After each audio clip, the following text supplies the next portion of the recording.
ನನ್ ಧ್ವನಿ ಕೇಳ್ತಾ ಇದೆ ಸರ್? ಹಾ ಸರ್.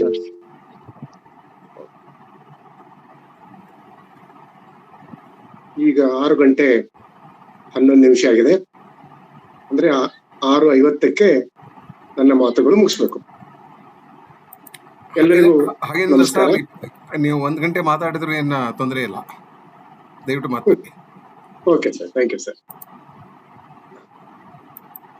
ಇವತ್ತು ತಮ್ಮ ಧಾರವಾಡ ಕಟ್ಟೆಯಲ್ಲಿ ಅವಕಾಶ ಕೊಟ್ಟಿರುವಂತಹ ಹಿರಿಯರಾದಂತಹ ವಿದ್ವಾಂಸರು, ಸ್ನೇಹಿತರು, ಪ್ರಾಧ್ಯಾಪಕರಾದಂತಹ ಬಸವರಾಜ್ ಡೋನೂರ್ ಸರ್ ಅವರೇ, ಸಂಯೋಜಕಿ ಸಹೋದರಿ ಅವರೇ, ಕವಿ ಮಿತ್ರ ನಂದೂರ್ ಅವರೇ, ಈ ಕಾರ್ಯಕ್ರಮ ನಿರ್ವಹಣೆ ಮಾಡ್ತಿರ್ತಕ್ಕಂಥ ಸ್ನೇಹಿತರೆ, ಇವತ್ತು ನಮ್ಮ ಎಲೆಮರೆಯ ಕಾಯಿ ಹಾಗೆ ಇರುವಂತಹ ಮತ್ತು ನಮ್ಮ ಶೈಕ್ಷಣಿಕ ಕ್ಷೇತ್ರದಲ್ಲಿ ಇರದೇ ಇರುವಂತಹ ಮತ್ತು ಶಿಕ್ಷಕೇತರರಾಗಿದ್ದುಕೊಂಡು ಒಂದು ಅತ್ಯುತ್ತಮವಾದಂತಹ ಸೃಜನಶೀಲ ಗಂಧವೃತದಲ್ಲಿ ತಮ್ಮನ್ನು ತಾವು ತೊಡಗಿಸಿಕೊಂಡಿರುವಂತಹ ಶ್ರೀ ಮಹಂತಪ್ಪ ನಂದೂರ್ ಅವರ ಕುರಿತು ಒಂದೆರಡು ಮಾತು.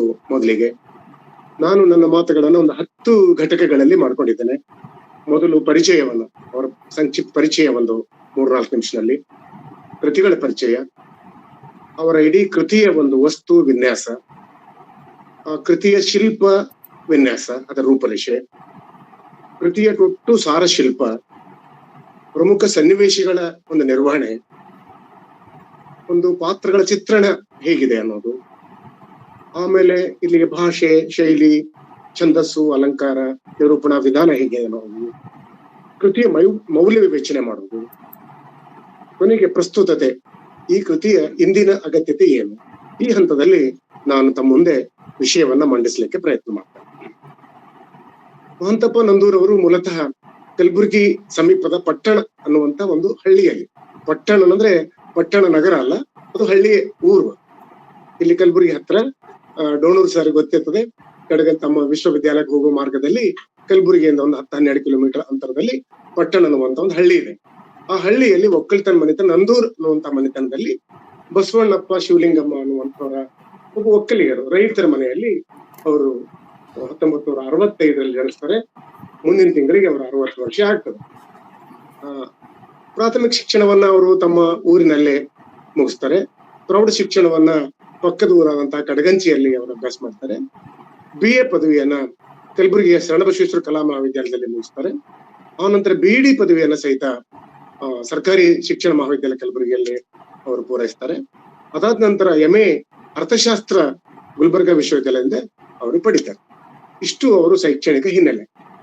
ಅವರು ಪದವಿ ಹಂತದಕ್ಕಿಂತ ಮೊದಲೇ ಅವರಿಗೆ ಸ್ವಲ್ಪ ಮನೆಯಲ್ಲಿ ಒಂದು ತಂದೆ ಅವರ ಜಾನಪದ ಕವಿ, ತತ್ವಪದ ಹಾಡುಗಾರ ಆಗಿರೋದ್ರಿಂದ ಅವರಿಗೆ ಮೊದಲಿಂದ ಮನೆಯಲ್ಲಿ ಒಂದು ವಾತಾವರಣ ಇದೆ.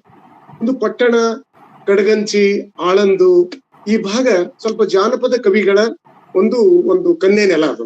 ನಮ್ಮ ಕಲಬುರಗಿಯಲ್ಲಿ, ವಿಶೇಷವಾಗಿ ಆಳಂದ ತಾಲೂಕಿನಲ್ಲಿ ಅನೇಕ ಊರುಗಳು, ಸಲ್ಗರ್ ಅನ್ನುವಂತಹ ಊರು ನೋಡ್ತೇವೆ ನಾವು. ಈಗ ಅದು ಕಮಲಾಪುರ ತಾಲೂಕಿನಲ್ಲಿ ಬಂದಿದೆ. ಅಲ್ಲಿ ಮನೆಗೊಬ್ರು ಕವಿಗಳು, ತತ್ವಪದ ಗಾಯಕರು ಸಿಗ್ತಾರೆ. ಆತರ ಪಟ್ಟಣ ಮೊದಲಿಂದ ನೋಡ್ತಾ ಇದ್ದಾರೆ. ನನ್ನ ಸ್ನೇಹಿತರಲ್ಲಿ 2-3 ಇದ್ದಾರೆ, ನನ್ನ ಸಹಪಾಠಿಗಳಿದ್ದಾರೆ. ಆ ಪಟ್ಟಣದಲ್ಲಿ ಮೊದಲೆಲ್ಲ ಬಯಲಾಟಗಳನ್ನ, ನಾಟಕ ಮಾಡುವುದು ನಾವು ಚಿಕ್ಕಂದಿರಲ್ಲಿ ಅಲ್ಲಿ ಹೋಗಿ ನೋಡ್ತಿದ್ದೇವೆ, ಪಟ್ಟಣಕ್ಕೆ ಹೋಗಿ. ಅಂತ ಮನೆತನದ ಹಿನ್ನೆಲೆ ಇರೋದ್ರಿಂದ ಇವ್ರಿಗೆ ಸಹಜವಾಗಿ ಒಂದು ಸೃಜನಶೀಲತೆಯ ಹಿನ್ನೆಲೆ ಇವರಿಗಿದೆ. ತಾಯಿ ಅತ್ಯಂತ ಸಾತ್ವಿಕ ತಾಯಿ. ಆ ತಾಯಿಯ ಒಂದು ಪ್ರೀತಿಯ ಒಂದು ಅಪ್ಪುಗೆಯಲ್ಲಿ ಬೆಳಿತಾರೆ ಇವರು. ಬಾಲ್ಯದಲ್ಲಿಯೇ ಒಂದು ಪೋಲಿಯೋಕ್ಕೆ ಆಘಾತಕ್ಕೊಳಗಾದರೂ ಒಂದು ತಾಯಿಯ ಒಂದು ಪ್ರೋತ್ಸಾಹ, ಗುರುಗಳ ಒಂದು ಪ್ರೇರಣೆ ಮತ್ತು ಒಂದು ಛಲ, ಒಂದು ಮನೋಸ್ಥೈರ್ಯದಿಂದ ವಿದ್ಯಾಭ್ಯಾಸ ಮಾಡಿ ಒಂದು ಉನ್ನತ ಹಂತಕ್ಕೆ ಬರ್ತಾರೆ. ಪಾರ್ಟ್ ಟೈಮ್ ಲೆಕ್ಚರರ್ ಆಗಿರ್ತಾರೆ, 1 ವರ್ಷ ಶಿಕ್ಷಕರು ಆಗ್ತಾರೆ. ಶಿಕ್ಷಕರಾಗಿದ್ರು ಅದನ್ನ ಬಿಟ್ಟು ಕಾಂಪಿಟೇಟಿವ್ ಎಕ್ಸಾಮ್ ನಲ್ಲಿ ಪಾಸ್ ಆಗಿ ರೈಲ್ವೆ ಇಲಾಖೆಯಲ್ಲಿ ಇವರು ಅಪಾಯಿಂಟ್ಮೆಂಟ್ ಆಗಿ 92ರಿಂದ ಇಲ್ಲಿವರೆಗೆ ಹುಬ್ಬಳ್ಳಿಯಲ್ಲೇ ಇವರು ತಮ್ಮ ಪೂರ್ಣ ಪ್ರಮಾಣದಲ್ಲಿ ಸೇವೆಯಲ್ಲಿ ತೊಡಗಿಸಿಕೊಂಡಿದ್ದಾರೆ. ಅದ್ರ ಜೊತೆಗೆ ಹುಬ್ಬಳ್ಳಿ ವಾತಾವರಣ ಅವರಿಗೆ ಒಂದು ಅಪರೂಪದವಾದಂತ, ನಮ್ಮ ಭಾಗ ಬರಡು ಪ್ರದೇಶ ಆಗಿ ನೋಡಿದ್ರೆ. ಕಾರಣ ಅಂದ್ರೆ ನಮ್ಮಲ್ಲಿ ಸುಮಾರು 700-800 ವರ್ಷ ಈ ಭಾಗ ನಮ್ಮವರ ಒಂದು ಆಡಳಿತ, ಶಿಕ್ಷಣ, ಧರ್ಮ, ಪ್ರಾದೇಶಿಕವಾದಂತಹ ಸಾಂಸ್ಕೃತಿಕ ವಾತಾವರಣ ಇರದೇ ಇರುವಂತಹ ಒಂದು ವಾತಾವರಣ ನಮ್ಮ ಹೈದರಾಬಾದ್ ಕರ್ನಾಟಕ. ಹೀಗಾಗಿ ಉಕ್ರೇನು, ಗಾಜಿಯಾಪಟ್ಟಿ, ಅಫ್ಘಾನಿಸ್ತಾನ ಇದೆಲ್ಲ ಆ ತರ 7-8 ಶತಮಾನದವರೆಗೆ ಇಲ್ಲಿ ಬರೀ ಪರರ ಆಡಳಿತ, ಪರರ ಧರ್ಮ, ಪರರ ಶಿಕ್ಷಣ, ಪರರ ಭಾಷೆ, ಈ ಒಂಥರ ವಿಚಿತ್ರ ಸಂಕೀರ್ಣ ಯುದ್ಧ ಕವಿದ ವಾತಾವರಣ ಈ ಭಾಗದಲ್ಲಿತ್ತು. ಹೀಗಾಗಿ 1952 ಮುಂಚೆ ಇಡೀ ಕಲಬುರಗಿ, ಬೀದರ್, ರಾಯಚೂರು, ಯಾದಗಿರಿ, ಕೊಪ್ಪಳ ಈ 5 ಜಿಲ್ಲೆಗಳಲ್ಲಿ ಒಂದೇ ಒಂದು ಡಿಗ್ರಿ ಕಾಲೇಜ್ ಇತ್ತು ಅನ್ನೋದು ನಮ್ಗೆ ಗೊತ್ತಿರ್ಬೇಕು. ಯಾಕಂದ್ರೆ ನಾವು ಉಳಿದೋರ ಭಾಗಕ್ಕಿಂತ ಈ ಭಾಗ ಶೈಕ್ಷಣಿಕವಾಗಿ ಬಹಳ ನಲಿಗೆ ಹೋಗಿದೆ.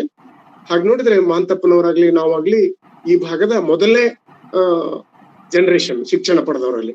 ಹೀಗಾಗಿ ಅವರ ಒಂದು ಸಾಹಸ ತಮ್ಮ ಅಂಗವೈಕಲ್ಯವನ್ನ ಮೀರಿ ಶಿಕ್ಷಣವನ್ನು ಪಡೆದು ಒಂದು ಉನ್ನತ ಸ್ಥಾನಕ್ಕೆ ಹೋಗಿ ಅಲ್ಲಿ ನೆಲೆ ಊರಿದ್ದು. ಮತ್ತು ಹುಬ್ಬಳ್ಳಿಯ ಒಂದು ಅತ್ಯಂತ ಸಾಂಸ್ಕೃತಿಕ ಪರಿಸರ. ಇಡೀ ಕರ್ನಾಟಕದಲ್ಲಿ ಮೈಸೂರಿನಿಗಿಂತ ನಮ್ಮ ಉತ್ತರ ಕರ್ನಾಟಕದಲ್ಲಿ ಹುಬ್ಬಳ್ಳಿ ಅಂದ್ರೆ ಅದು ಬೇಂದ್ರೆ, ಕಣವಿ ಮತ್ತು ಇನ್ನಿತರ ಅನೇಕ ಒಂದು ಸಾಂಸ್ಕೃತಿಕ ನಗರಿ ಅದು. ಮತ್ತು ಕರ್ನಾಟಕ ವಿಶ್ವವಿದ್ಯಾಲಯ ಅಂತ ಅನ್ನುವಂತ ಕರ್ನಾಟಕ ಕಾಲೇಜ್ ಇರಬಹುದು.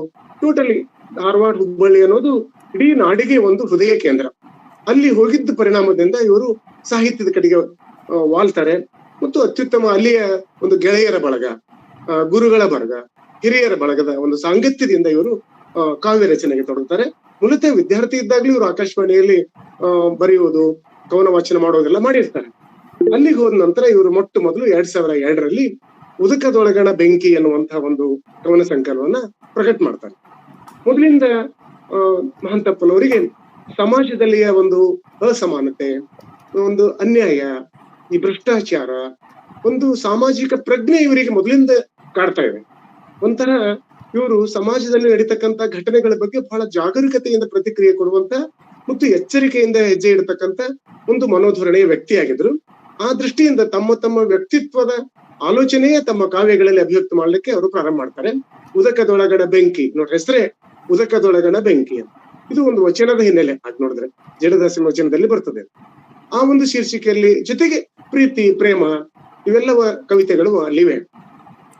ಎರಡನೇದು ದೂರದ ಪದ ಅನ್ನುವಂಥ 2ನೇ ಸಂಕಲನ ತರ್ತಾರೆ ಅವರು 2007ರಲ್ಲಿ. ಅಲ್ಲಿ ಸುಮಾರು 56 ಕವಿತೆಗಳಿವೆ.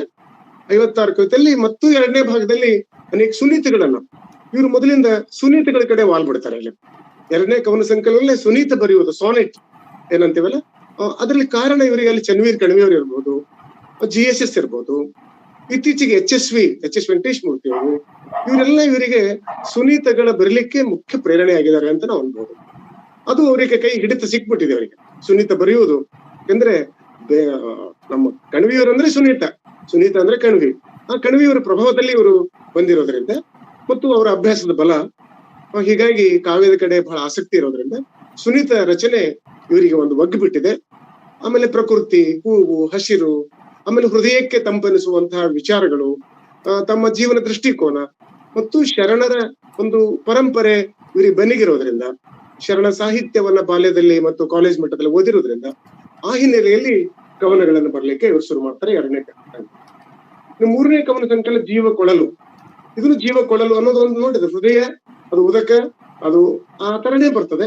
ಇಲ್ಲಿ ಸಹಿತ ಅವರು ಇದಕ್ಕೆ ಬಹಳ ದೊಡ್ಡ ಸಾಹಿತಿಗಳು ಇವರಿಗೆ ಬೆನ್ನಿಗೆ ನಿಲ್ತಾರೆ. HS ವೆಂಕಟೇಶ್ ಮೂರ್ತಿ ಅವರ ಬೆನ್ನುಡಿ, ಶ್ಯಾಮ್ ಸುಂದರ್ ಬಿದರ್ಕುಂದಿಯವರ ಒಂದು ಮುನ್ನುಡಿ ಮತ್ತು ಒಳಗಿರುವಂತ ವಿಷಯವೂ ಹಾಗೆ ಅನೇಕ ದೊಡ್ಡ ನಾಡಿನ ಸಾಂಸ್ಕೃತಿಕ ಸಾಧಕರ ಕುರಿತು ಇವರು ಅಲ್ಲಿ ಸುನೀತಿಗಳನ್ನ ಅಲ್ಲಿ ಬರೀತಾರೆ.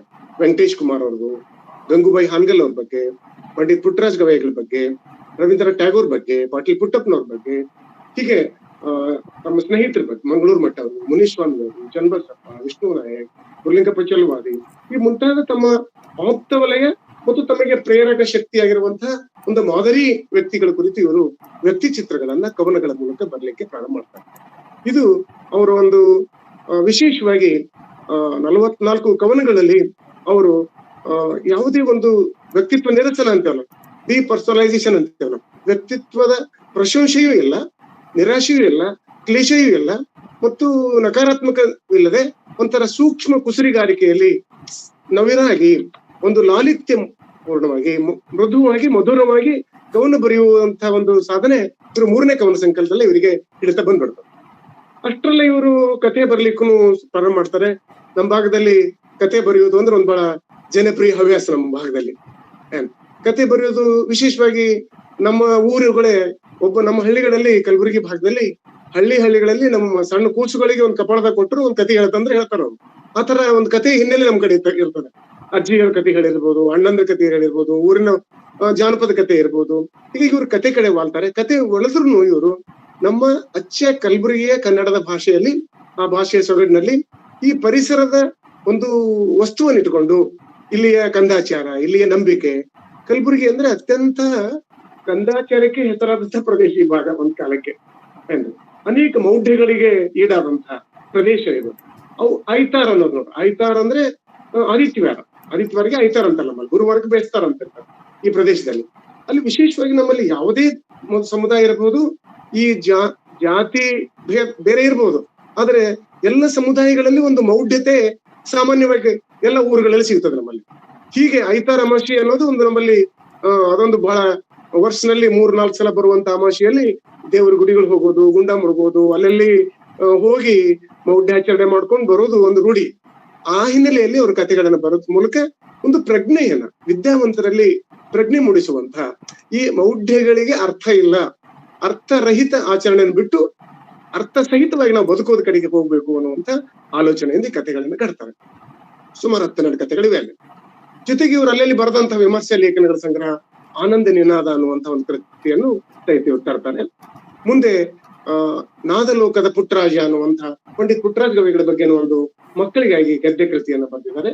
ಇವು ಇಷ್ಟು ಇವರ ಹಿನ್ನೆಲೆ ಇರುವಂತ ಕೃತಿ. ಇವರು ಬಹಳ ರಾಜ್ಯಾದ್ಯಂತ ಹೆಸರಾಗಿರುವಂತ ಇವರ ಕೃತಿ ಅಂದ್ರೆ ಕಲ್ಯಾಣ ಪ್ರಣತಿ.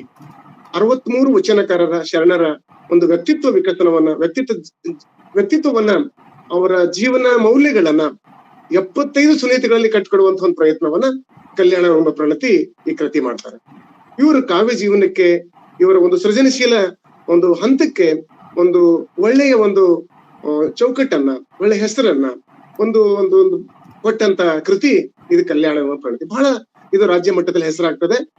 HSV ಅವರು ಸ್ವತಃ ಆ ಕೃತಿಯನ್ನ ತಮ್ಮ ಪ್ರಕಟ ಮಾಡಿದ್ದು ಬಹಳ ಹೆಮ್ಮೆ ಅನಿಸ್ತದೆ. ಜೊತೆಗೆ ಇವರು ಇಷ್ಟೇ ಕೂಡಾರ್ದೆ ಅಲ್ಲಿ ಸುಮ್ಮನೆ ಕೊಡುವಂತಹ ವ್ಯಕ್ತಿ ಅಲ್ಲಿ ಇವರು ಯಾವಾಗಲೂ ಸದಾ ಸಕ್ರಿಯವಾಗಿರುವಂತವ್ರು, ಉತ್ಸಾಹಶಾಲಿ. ವಿದ್ಯಾರ್ಥಿ ಇದ್ದಾಗ್ಲೂ ನಾನು ನೋಡ್ತೇನೆ. ನಾವು ನನ್ಕಿಂತ ಒಂದು 3-4 ವರ್ಷ ಜೂನಿಯರ್ ನಮ್ಮ ಶರಣಬಸವೇಶ್ವರ ಕಾಲೇಜ್ನಲ್ಲಿ. ನಾನು ಫೈನಲ್ ಇದ್ದಾಗ ಇವರು ಫಸ್ಟ್ ಇಯರ್ ಇದ್ದಂತ ಕಾಣ್ತಾರೆ. ಆಗ್ಲೇ ಬಹಳ ಕ್ರಿಯಾಶೀಲ ಇದ್ರು ಇವರು.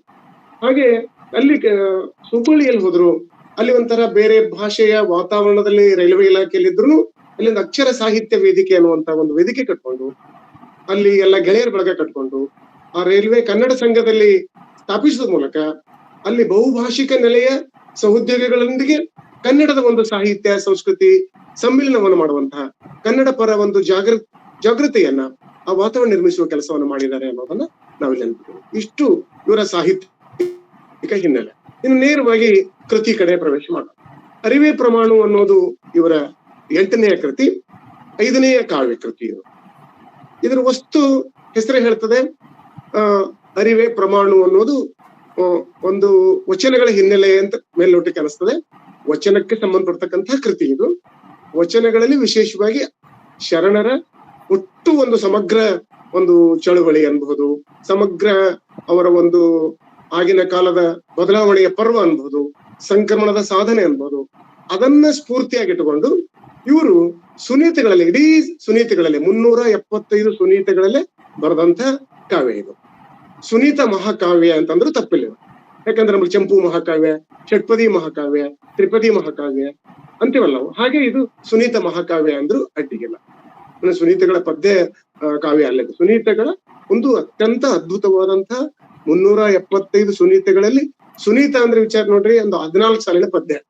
14 ಸಾಲಿನ ಪದ್ಯ ಅದು ವಚನ ತರ ಒಂಥರ ಬಿಡಿಯಾಗಿ ಬರೆಯುವಂತ, ವ್ಯಕ್ತಿ ಚಿತ್ರಕ್ಕೆ ಹೇಳಿ ಮಾಡಿಸಿದಂತ, ಅಥವಾ ಒಂದು ಒಳ್ಳೆ ಸಾತ್ವಿಕ ಒಂದು ಮೌಲ್ಯವನ್ನ ಸಾದರಪಡಿಸುವಂತ ಒಂದು ರೂಪ, ಅದು ಕಾವ್ಯ ರೂಪ. ಅದನ್ನು ಕಥನ ಮಾದರಿಯಲ್ಲಿ ಒಂದಕ್ಕೊಂದು ಹೊಂದಿಕೆ ಮಾಡಿಕೊಂಡು ವಿಷಯವನ್ನ, ಕಥನವನ್ನ, ಸನ್ನಿವೇಶಗಳನ್ನ, ಪಾತ್ರ ಸಂಯೋಜನೆಯನ್ನ, ಒಂದು ಇಡೀ ಸಂದೇಶವನ್ನ, ಶರಣ ಚಳುವಳಿಯನ್ನ ಸಂಯೋಜನೆ ಮಾಡ್ತಾರೆ ಅಂದ್ರೆ ಬಹಳ ದೊಡ್ಡ ಧೈರ್ಯ ಮತ್ತು ಶಕ್ತಿ ಮತ್ತು ಸಾಮರ್ಥ್ಯ, ಅವರ ಒಂದು ಪದಗಾರಿ ಶಬ್ದಗಾರಿಕೆ, ಒಂದು ಅಂತೇವಲ್ಲ ಶಬ್ದಗಳ ಒಂದು ಸಂಭ್ರಮ ಬೇಕಾಗ್ತದೆ. ಅದಕ್ಕೆ ಅವರು ಹಿನ್ನೆಲೆ ಇದೆ ಇವರಿಗೆ. ಇವರು ಕುಮಾರವ್ಯಾಸರನ್ನು ಸರಿಯಾಗಿ ಓದ್ಕೊಂಡಿದ್ದಾರೆ, ಹರಿಹರನ್ನು ಸರಿಯಾಗಿ ಓದ್ಕೊಂಡಿದ್ದಾರೆ, ವಚನಗಳನ್ನು ಓದ್ಕೊಂಡಿದ್ದಾರೆ, ಬೇಂದ್ರೆಯವರ ಪ್ರಭಾವ ಇದೆ, ಚೆನ್ನವೀರ ಕಣಿಯವರ ಪ್ರಭಾವ ಇದೆ. ಹೀಗೆಲ್ಲ ಒಂದು ಸಾಹಿತ್ಯಿಕ ದಟ್ಟವಾದ ಪ್ರಭಾವ ಇದ್ದಾಗ ಮಾತ್ರ ಇಂಥ ಕಾವ್ಯ ಬರ್ಲಿಕ್ಕೆ ಸಾಧ್ಯ ಆಗ್ತದೆ. ಸುಮ್ನೆ ಕಾವ್ಯ ಬರ್ಲಿಕ್ಕೆ ಆಗೋದಿಲ್ಲ. ಬರೀತಾರೆ ಸುಮ್ಮನೆ ಕಾವ್ಯ ಬರೆದ್ರು ಅದು ಅಷ್ಟು ಸಮರ್ಥವಾಗಿ ಬರಲಿಕ್ಕೆ ಸಾಧ್ಯ ಇಲ್ಲ. ಅದಕ್ಕೆ ಇಂತಹ ಸುನೀತೆಗಳಲ್ಲಿ ಸಂಯೋಜನೆ ಮಾಡಿದಂತ ಇಡೀ ಕನ್ನಡ ಸಾಹಿತ್ಯದ ಇತಿಹಾಸದಲ್ಲಿಯೇ ಬಿಡಿ ಬಿಡಿ ಸುನೀತೆಗಳು ಬರೆದವರು ಸಾಕಷ್ಟು ಜನ ಇದ್ದಾರೆ. ಆದ್ರೆ ಕವಿಯವರು ಇಂಥ ಒಂದು ಕಥೆಗೆ ಸಂಯೋಜನೆ ಮಾಡಿದ್ದಂತ ಬಹಳ ಅದ್ಭುತ, ಬಹಳ ವಿಸ್ಮಯ ಅನಿಸ್ತದೆ. ನಾನಿಲ್ಲಿ ಯಾವುದು ಹೊಗಳುವುದಾಗ್ಲಿ ಅಥವಾ ಉತ್ಪ್ರೇಕ್ಷೆ ಮಾಡೋದಾಗ್ಲಿ ಏನು ಮಾಡೋದಿಲ್ಲ. ಸಹಜವಾಗಿ ನಾನು ಯಾರ ಕುರಿತು ನಾನು ವಸ್ತುನಿಷ್ಠವಾಗಿ ಮಾತಾಡ್ತಾ ಇದ್ದೇನೆ. ಮಾತಿನಲ್ಲಿ ಸ್ವಲ್ಪ ಹಾಗೆ ನಿಮಗೆ ಅನಿಸಿದ್ರು ಅದಕ್ಕೆ ನಾನೇನು ಮಾಡಕ್ಕಾಗೋದಿಲ್ಲ, ಅದು ವಾಸ್ತವ ಆಗಿದೆ. ಮತ್ತು ಮುಖಪುಟದಲ್ಲೇ ಅವರು ಹೇಳಿರುವ ಹಾಗೆ ಮಹಾತ್ಮ ಬಸವಣ್ಣನವರ ಅಕ್ಕ ಶಿವಶರಣೆ ನಾಗಮ್ಮನವರ ಜೀವನ ಕಾವ್ಯ ಇದು. ಅವ್ರು ಮುಖಪುಟದಲ್ಲಿ ಹೇಳಿರ್ತಾರೆ ಹೊರಗಡೆ. ಮತ್ ಜೊತೆಗೆ ಬರೀ ಅಷ್ಟೇ ಜೀವನ ಕಾವ್ಯ ಅಲ್ಲ, ಅಂದಿನ ಶರಣ ಚಳವಳಿಯನ್ನ ವಸ್ತುವಾಗಿರಿಸಿಕೊಂಡಂತ ಕೃತಿ ಇದಾಗಿದೆ. ಇಡೀ ಶರಣ ಚಳವಳಿಯೇ ಇಡೀ ಈ ಕಥೆಯ ಈ ಕಾವ್ಯ ಕೃತಿಗೆ ಭಿತ್ತಿಯಾಗಿರ್ತದ ಅನ್ನೋದು ನಾವು ನೋಡ್ತೀವಿ. ಮತ್ತು ಒಟ್ಟು 375 ಪದ್ಯ. ಇದು ಮೊದಲು 2019ರಲ್ಲಿ ಮುದ್ರಣ ಆಗಿತ್ತು. ನಂತರ 3 ವರ್ಷ ನಂತರ 2022 ಮತ್ತೆ ಮರುಮುದ್ರಣ ಆಗಿದೆ. ಈಗ ಮತ್ತೆ ಇನ್ನೊಂದು 3ನೇ ಮುದ್ರಣ ಆಗುವ ಹಂತದಲ್ಲಿದೆ. ಇನ್ನೊಂದು ವಿಶೇಷವಾಗಿ ಈ ಕೃತಿ ಬಂದಾಗ ನಾಡೋಜಿ ಚನ್ನವೀರ ಕಣವಿ ಅವರು, ನಮ್ಮ ಹಿರಿಯ ಕವಿ ಡಾಕ್ಟರ್ HS ವೆಂಕಟೇಶ್ ಮೂರ್ತಿ ಅವರು, ಬಸು ಬೇವಿನಗಿಡದವರು, CM ಮುನಿಸ್ವಾಮಿ ಅವರು, ಕುಮಾರ್ ಬೇಂದ್ರೆ ಅವರು, CS ಭೀಮರಾಯ್ ಅವರು, ಇವರೆಲ್ಲ ಈ ಕೃತಿ ಕುರಿತು ಬಹಳ ಒಳ್ಳೆ ಅಭಿಪ್ರಾಯ ಸ್ಪಂದನವನ್ನ ನೀಡಿದ್ದಾರೆ. ವಿಶೇಷವಾಗಿ ಅಂದ್ರೆ ಅಲ್ಲಿ ನಮ್ಮ ಹುಬ್ಬಳ್ಳಿಯ ಹಿರಿಯ ಸ್ನೇಹಿತರು ಪ್ರೊಫೆಸರ್ ಶಿವಪುತ್ರ ಪಾಶಿ ಅನ್ನೋರು ಇಡೀ ಕೃತಿಯನ್ನು ಕುರಿತು, ಅರಿವೇ ಪ್ರಮಾಣ ಕುರಿತು ಮತ್ತೊಂದು ಕೃತಿ ಹೇಗೆ ರಾಮಾಯಣ ದರ್ಶನಂ ಬರ್ದಿದಾರಲ್ಲ, ರಾಮಾಯಣ ದರ್ಶನಂಕ್ಕೆ ದೇಜೇಗೌಡರು ಸರಳವಾದಂತದ್ದು ಮಾಡಿದ್ರಲ್ಲ, ಮತ್ತೆ ನಮ್ಮ ಹರಿಹರನ್ ರಗಳೆಗಳನ್ನ ಸದಾನಂದ ಪಾಟೀಲ್ರು ಹೇಗೆ ಮಾಡಿದ್ರಲ್ಲ, ಹಾಗೆ ಅರಿವೇ ಪ್ರಮಾಣ ಕೃತಿಯನ್ನು ಪೂರ್ತಿ, ಅದು 200 ಪುಟದ ಮೂಲ ಕೃತಿ ಇದ್ರೆ 250 ಪುಟಗಳಲ್ಲಿ ಇಡೀ ಎಲ್ಲ ಪದ್ಯಗಳನ್ನ, ಎಲ್ಲ ಸುನೀತೆಗಳನ್ನ ಸರಳಾನುವಾದ ಮಾಡಿ ಒಂದು 25 ಪುಟಗಳ ಪ್ರಸ್ತಾವನೆಯನ್ನ ಬರೆದು ಕೃತಿಯನ್ನ ಅಲ್ಲಿ ಪ್ರಕಟ ಮಾಡಿದರೆ. ಅದು ಬಹಳ ನಮ್ಮ ಕಲಬುರಗಿಯ ಸಿದ್ಧಲಿಂಗೇಶ್ವರ ಪ್ರಕಾಶದಿಂದ ಬಂದಿದೆ. ಅದು ಒಂದು ವಿಶೇಷವಾದ ಸಾಧನೆನೇ ಅನ್ಬೇಕು. ಇಷ್ಟು ಈ ಕೃತಿಯ ಹಿನ್ನೆಲೆ. ಮತ್ತು ಈ ಕೃತಿಗೆ ನಾಡಿನ ಆದ್ಯಂತ ಒಳ್ಳೆ ಹೆಸರಿದೆ. ಬೆಟ್ಟದೂರ್ ಅವ್ರ ಪ್ರಶಸ್ತಿ ಬಂದಿದೆ, ಗುಲ್ಬರ್ಗಾ ವಿಶ್ವವಿದ್ಯಾಲಯ ಪ್ರಶಸ್ತಿ ಬಂದಿದೆ, ಶರಣ ಸಾಹಿತ್ಯದ ಮತ್ತು ಸುತ್ತೂರು ಶ್ರೀಗಳ ಶಿವರಾತ್ರೀಶ್ವರ ಪ್ರಶಸ್ತಿ ಬಂದಿದೆ. ಮತ್ತು ಇನ್ನೊಂದು ವಿಶೇಷ ಅಂದ್ರೆ 2023ರಲ್ಲಿ ಕೇಂದ್ರ ಸಾಹಿತ್ಯ ಅಕಾಡೆಮಿಯ ಅಂತಿಮ ಆಯ್ಕೆಯಾದಂತಹ 10 ಕೃತಿಗಳಲ್ಲಿ ಮೊದಲನೇ ಕೃತಿ ಇದಾಗಿತ್ತು ಅನ್ನೋದನ್ನು ನಾವು ಗಮನಿಸಬೇಕು. ಅದು ಕಾಕತಾಳೀಯವಾಗಿ ಆಗಿಲ್ಲ, ಅದು ಬೇರೆ. ಇಷ್ಟು ಈ ಕೃತಿಯ ಹಿನ್ನೆಲೆ. ಇನ್ನು ಈ ಕೃತಿಯ ಒಟ್ಟು ಇದರ ವಿನ್ಯಾಸ ಹೇಗಿದೆ ಅಂದ್ರೆ, ಇದು ಒಂದು 12ನೇ ಶತಮಾನದ ಕಾಲೈಕ್ಯ ಅಂತೇವಲ್ಲ, ಇದು ಕಾಲೈಕ್ಯ. ಸ್ಥಳ ಇದು ಬಾಗೇವಾಡಿ, ಇಂಗಳೇಶ್ವರ, ಕೂಡಲ ಸಂಗಮ, ಮಂಗಳವೇಡೆ, ಕಲ್ಯಾಣ, ಸೊನ್ನಲಿಗೆ, ಉಳುವಿ, ತರೀಕೆರೆ.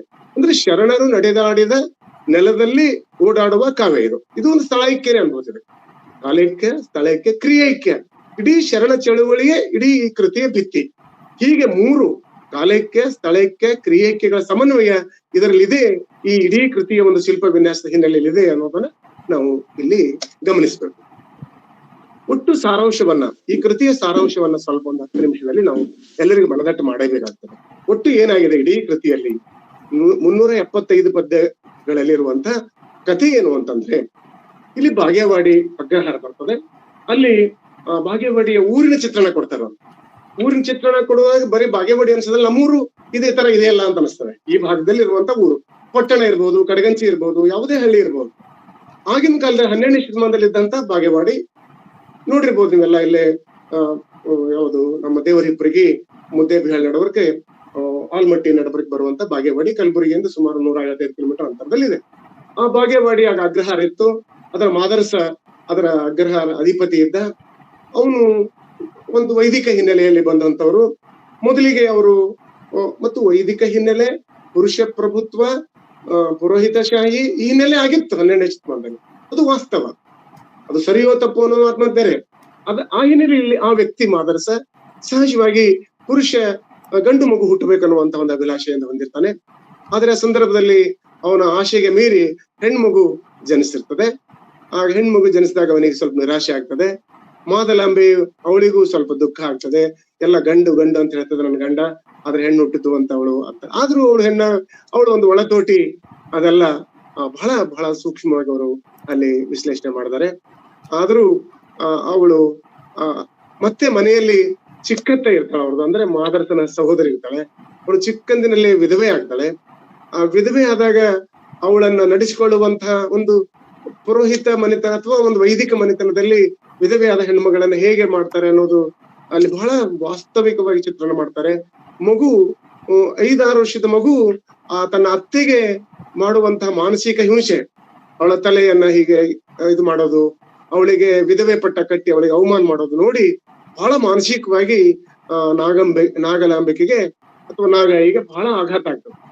ಸಣ್ಣ ಚಿಕ್ಕವಳಿದ್ದಾಗೆ ತನ್ನ ಹೆಣ್ಮಕ್ಳಿಗೆ ಏಕೆ ಈ ತರ ಹಿಂಸೆ ಅನ್ನುವುದು ಅವಳ ಮೇಲೆ ಬಹಳ ದೊಡ್ಡ ಪರಿಣಾಮ ಆಗ್ತದೆ. ಮುಂದೆ ಅದೇ ಸಂದರ್ಭದಲ್ಲಿ ಅವಳು ತನ್ನ ತಾಯಿಯ ತವರೂರು ಇಂಗಳೇಶ್ವರಕ್ಕೆ ಹೋಗುವಾಗ ಅಲ್ಲಿ ದೇವಸ್ಥಾನಕ್ಕೆ ಹೋಗ್ತಾಳೆ. ದೇವಸ್ಥಾನದಲ್ಲಿ ಆ ಗುಡಿ ಪೂಜಾರಿ ಪ್ರಸಾದವನ್ನ ಈಗ ಒಗೆದು ಕೊಡ್ತಾನೆ. ಅವ್ರು ಸುಮ್ಮನೆ ಪ್ರೀತಿಯನ್ನು ಕೊಡೋದಿಲ್ಲ ಅವರು. ಅಂದ್ರೆ ಇಲ್ಲೆಲ್ಲ ಶೂದ್ರರು, ಇವು ಹಿಂದುಳಿದವರು, ಅಸ್ಪೃಶ್ಯರಿಗೆ ಮುಟ್ಟಿ ಕೊಡೋದಿಲ್ಲ ಅವ್ರು, ಒಂಥರ ದೂರದಿಂದ ಕೊಡ್ತಿರ್ತಾರೆ. ಆಗ ಇವಳು ಮಗು, ಸ್ವಾಭಿಮಾನದ ಮಗು, ಅದು ತಗೊಳ್ಳೋದಿಲ್ಲ ಅವಳು. ತಾಯಿ ಕೇಳ್ತಾಳೆ, ಯಾಕಮ್ಮ ಪ್ರಸಾದ ತಗೊಳ್ಳಿಲ್ಲ ಅಂದ್ರೆ, ಇಲ್ಲ ಅದೇನು ಕಸ ಏನು, ಪ್ರಸಾದ ಕೊಡ್ಬೇಕಂದ್ರೆ ಪ್ರೀತಿಯನ್ನು ಕೊಡ್ಬೇಕಲ್ಲ, ಆ ತರ ಇದೆ ತಗೊಳಲ್ಲ ಅಂತ ಹೇಳ್ತಾಳೆ. ಆದ್ರೂ ಮಾದಲಾಂಬೆ ಗೊತ್ತಾಗ್ತಾನೆ ಮಗಳು ಬೇರೆ ಭಿನ್ನಳಾಗಿ ಬೆಳೀತಾ ಇದ್ದಾಳೆ. ಅಂದ್ರೆ ಸಮಾಜವನ್ನ ಬಹಳ ಎಚ್ಚರದಿಂದ ನೋಡ್ತಾ ಇದ್ದಾಳೆ. ಪುರುಷರು ಹೇಗೆ ತಾತ್ಸಾರ ನೋಡ್ತಾ ಇರೋದಕ್ಕೆ ಅವಳು ಮನಸ್ಸಿಗೆ ನಲುಗ್ತಾ ಇದ್ದಾಳೆ. ಹೆಣ್ಮಕ್ಳಿಗೆ ಶೋಷಣೆ ಮಾಡುವುದನ್ನ ನೋಡ್ತಾ ಇದ್ದಾಳೆ. ಇದು ಒಂದು ನಾಗಲಾಂಬಿಕೆಯ ಬೆಳವಣಿಗೆಯನ್ನ ವೈಚಾರಿಕ ಹಿನ್ನೆಲೆಯಲ್ಲಿ ಅವರು ಅವಳ ಪಾತ್ರವನ್ನ ಕೆತ್ತಾ ಹೋಗ್ತಾರೆ, ಬೆಳೆಸ್ತಾ ಹೋಗ್ತಾರೆ. ತಂದೆಯಾದವನೇ ಗಂಡಿನ ಬಗ್ಗೆ ಬಹಳ ಪ್ರೀತಿ ತೋರಿಸೋದು, ಹೆಣ್ಣು ಮಗಳ ಬಗ್ಗೆ ತಾತ್ಸಾರ ಮಾಡೋದು, ತಾರತಮ್ಯ ಮಾಡೋದು, ಅದು ನೋಡಿ ಮತ್ತಿಷ್ಟು ಆ ಮಗುವಿನ ಮನಸ್ಸಿನ ಮೇಲೆ ಕಾಶಿ ಆಗುವುದು ಬಹಳ ಚಿತ್ರವತ್ತಾಗಿ ಚಿತ್ರಣ ಮಾಡ್ತಾರೆ. ಮತ್ತೆ ಮುಂದೆ ಅವಳು ಇಂಗಳೇಶ್ವರಕ್ಕೆ ಹೋದಾಗ ಅಲ್ಲಿ ಗುರು, ಆ ಊರಿನ ಒಬ್ಬರು ಗುರು ಜಡೆ ಸಿದ್ದೇಶ ಅಂತ ಬರ್ತಾರೆ, ಕಾಲ್ಪನಿಕ ಪಾತ್ರ. ಅವರು ಸ್ವಲ್ಪ ವೈಚಾರಿಕವಾಗಿ ಮನುಷ್ಯತ್ವದಿಂದ ಇರುವಂತವರಿಗೆ ಸಮಾಜ ಒಪ್ಕೊಳ್ಳೋದಿಲ್ಲ. ಆ ಊರು ಹೊರಗೆ ಹಾಕ್ಬಿಡ್ತಾರೆ. ಅವರು ಎಲ್ಲೋ ಗುಡ್ಡದಲ್ಲಿ ಕೂತ್ಕೊಂಡು ಇರ್ತಾರೆ. ಆದ್ರೆ ಆಕಸ್ಮಿಕ ಅವ್ರ ಮನೆಗೆ ಬರ್ತಿರ್ತಾರೆ. ಇವ್ರ ಅಜ್ಜಿ ಮುತ್ತಬ್ಬೆ ಮನೆಗೆ ಬರ್ತಿರ್ತಾರೆ. ಆ ಮುತ್ತಬ್ಬೆ ಮನೆಯಲ್ಲಿ ಆಳು ಮಗ, ಮನೆಯ ಆಳು ಸಿದ್ಧ ಅಂತ ಇರ್ತಾನೆ. ಅವನು ಕೆಳಗೇರಿಯ ಸಿದ್ಧ. ಆ ಕೆಳಗೇರಿ ಸಿದ್ಧ ಅವನು ಹೊರಗೇರಿಯವನಿದ್ರೂ ಸಹಿತ ಆ ಮನೆಯ ಮಗನಂತೆ ಇರ್ತಾನ. ಆ ಮುತ್ತಬ್ಬೆಯ ಮನೆಯ ಮಗನೇ ಅನ್ನೋ ಹಾಗೆ ಅವನು ಬೆಳೆದಿರ್ತಾನೆ. ಈಗಲೂ ಹಳ್ಳಿಯಲ್ಲಿ ಎಷ್ಟೋ ಜನ ಜಾತಿ ಬೇರೆ ಆಗಿದ್ರು ಮನುಷ್ಯತ್ವದಿಂದ ಇರುವಂತ ಒಂದು ಸಂಬಂಧ ನಮ್ಮಲ್ಲಿ ಇರ್ತವೆ.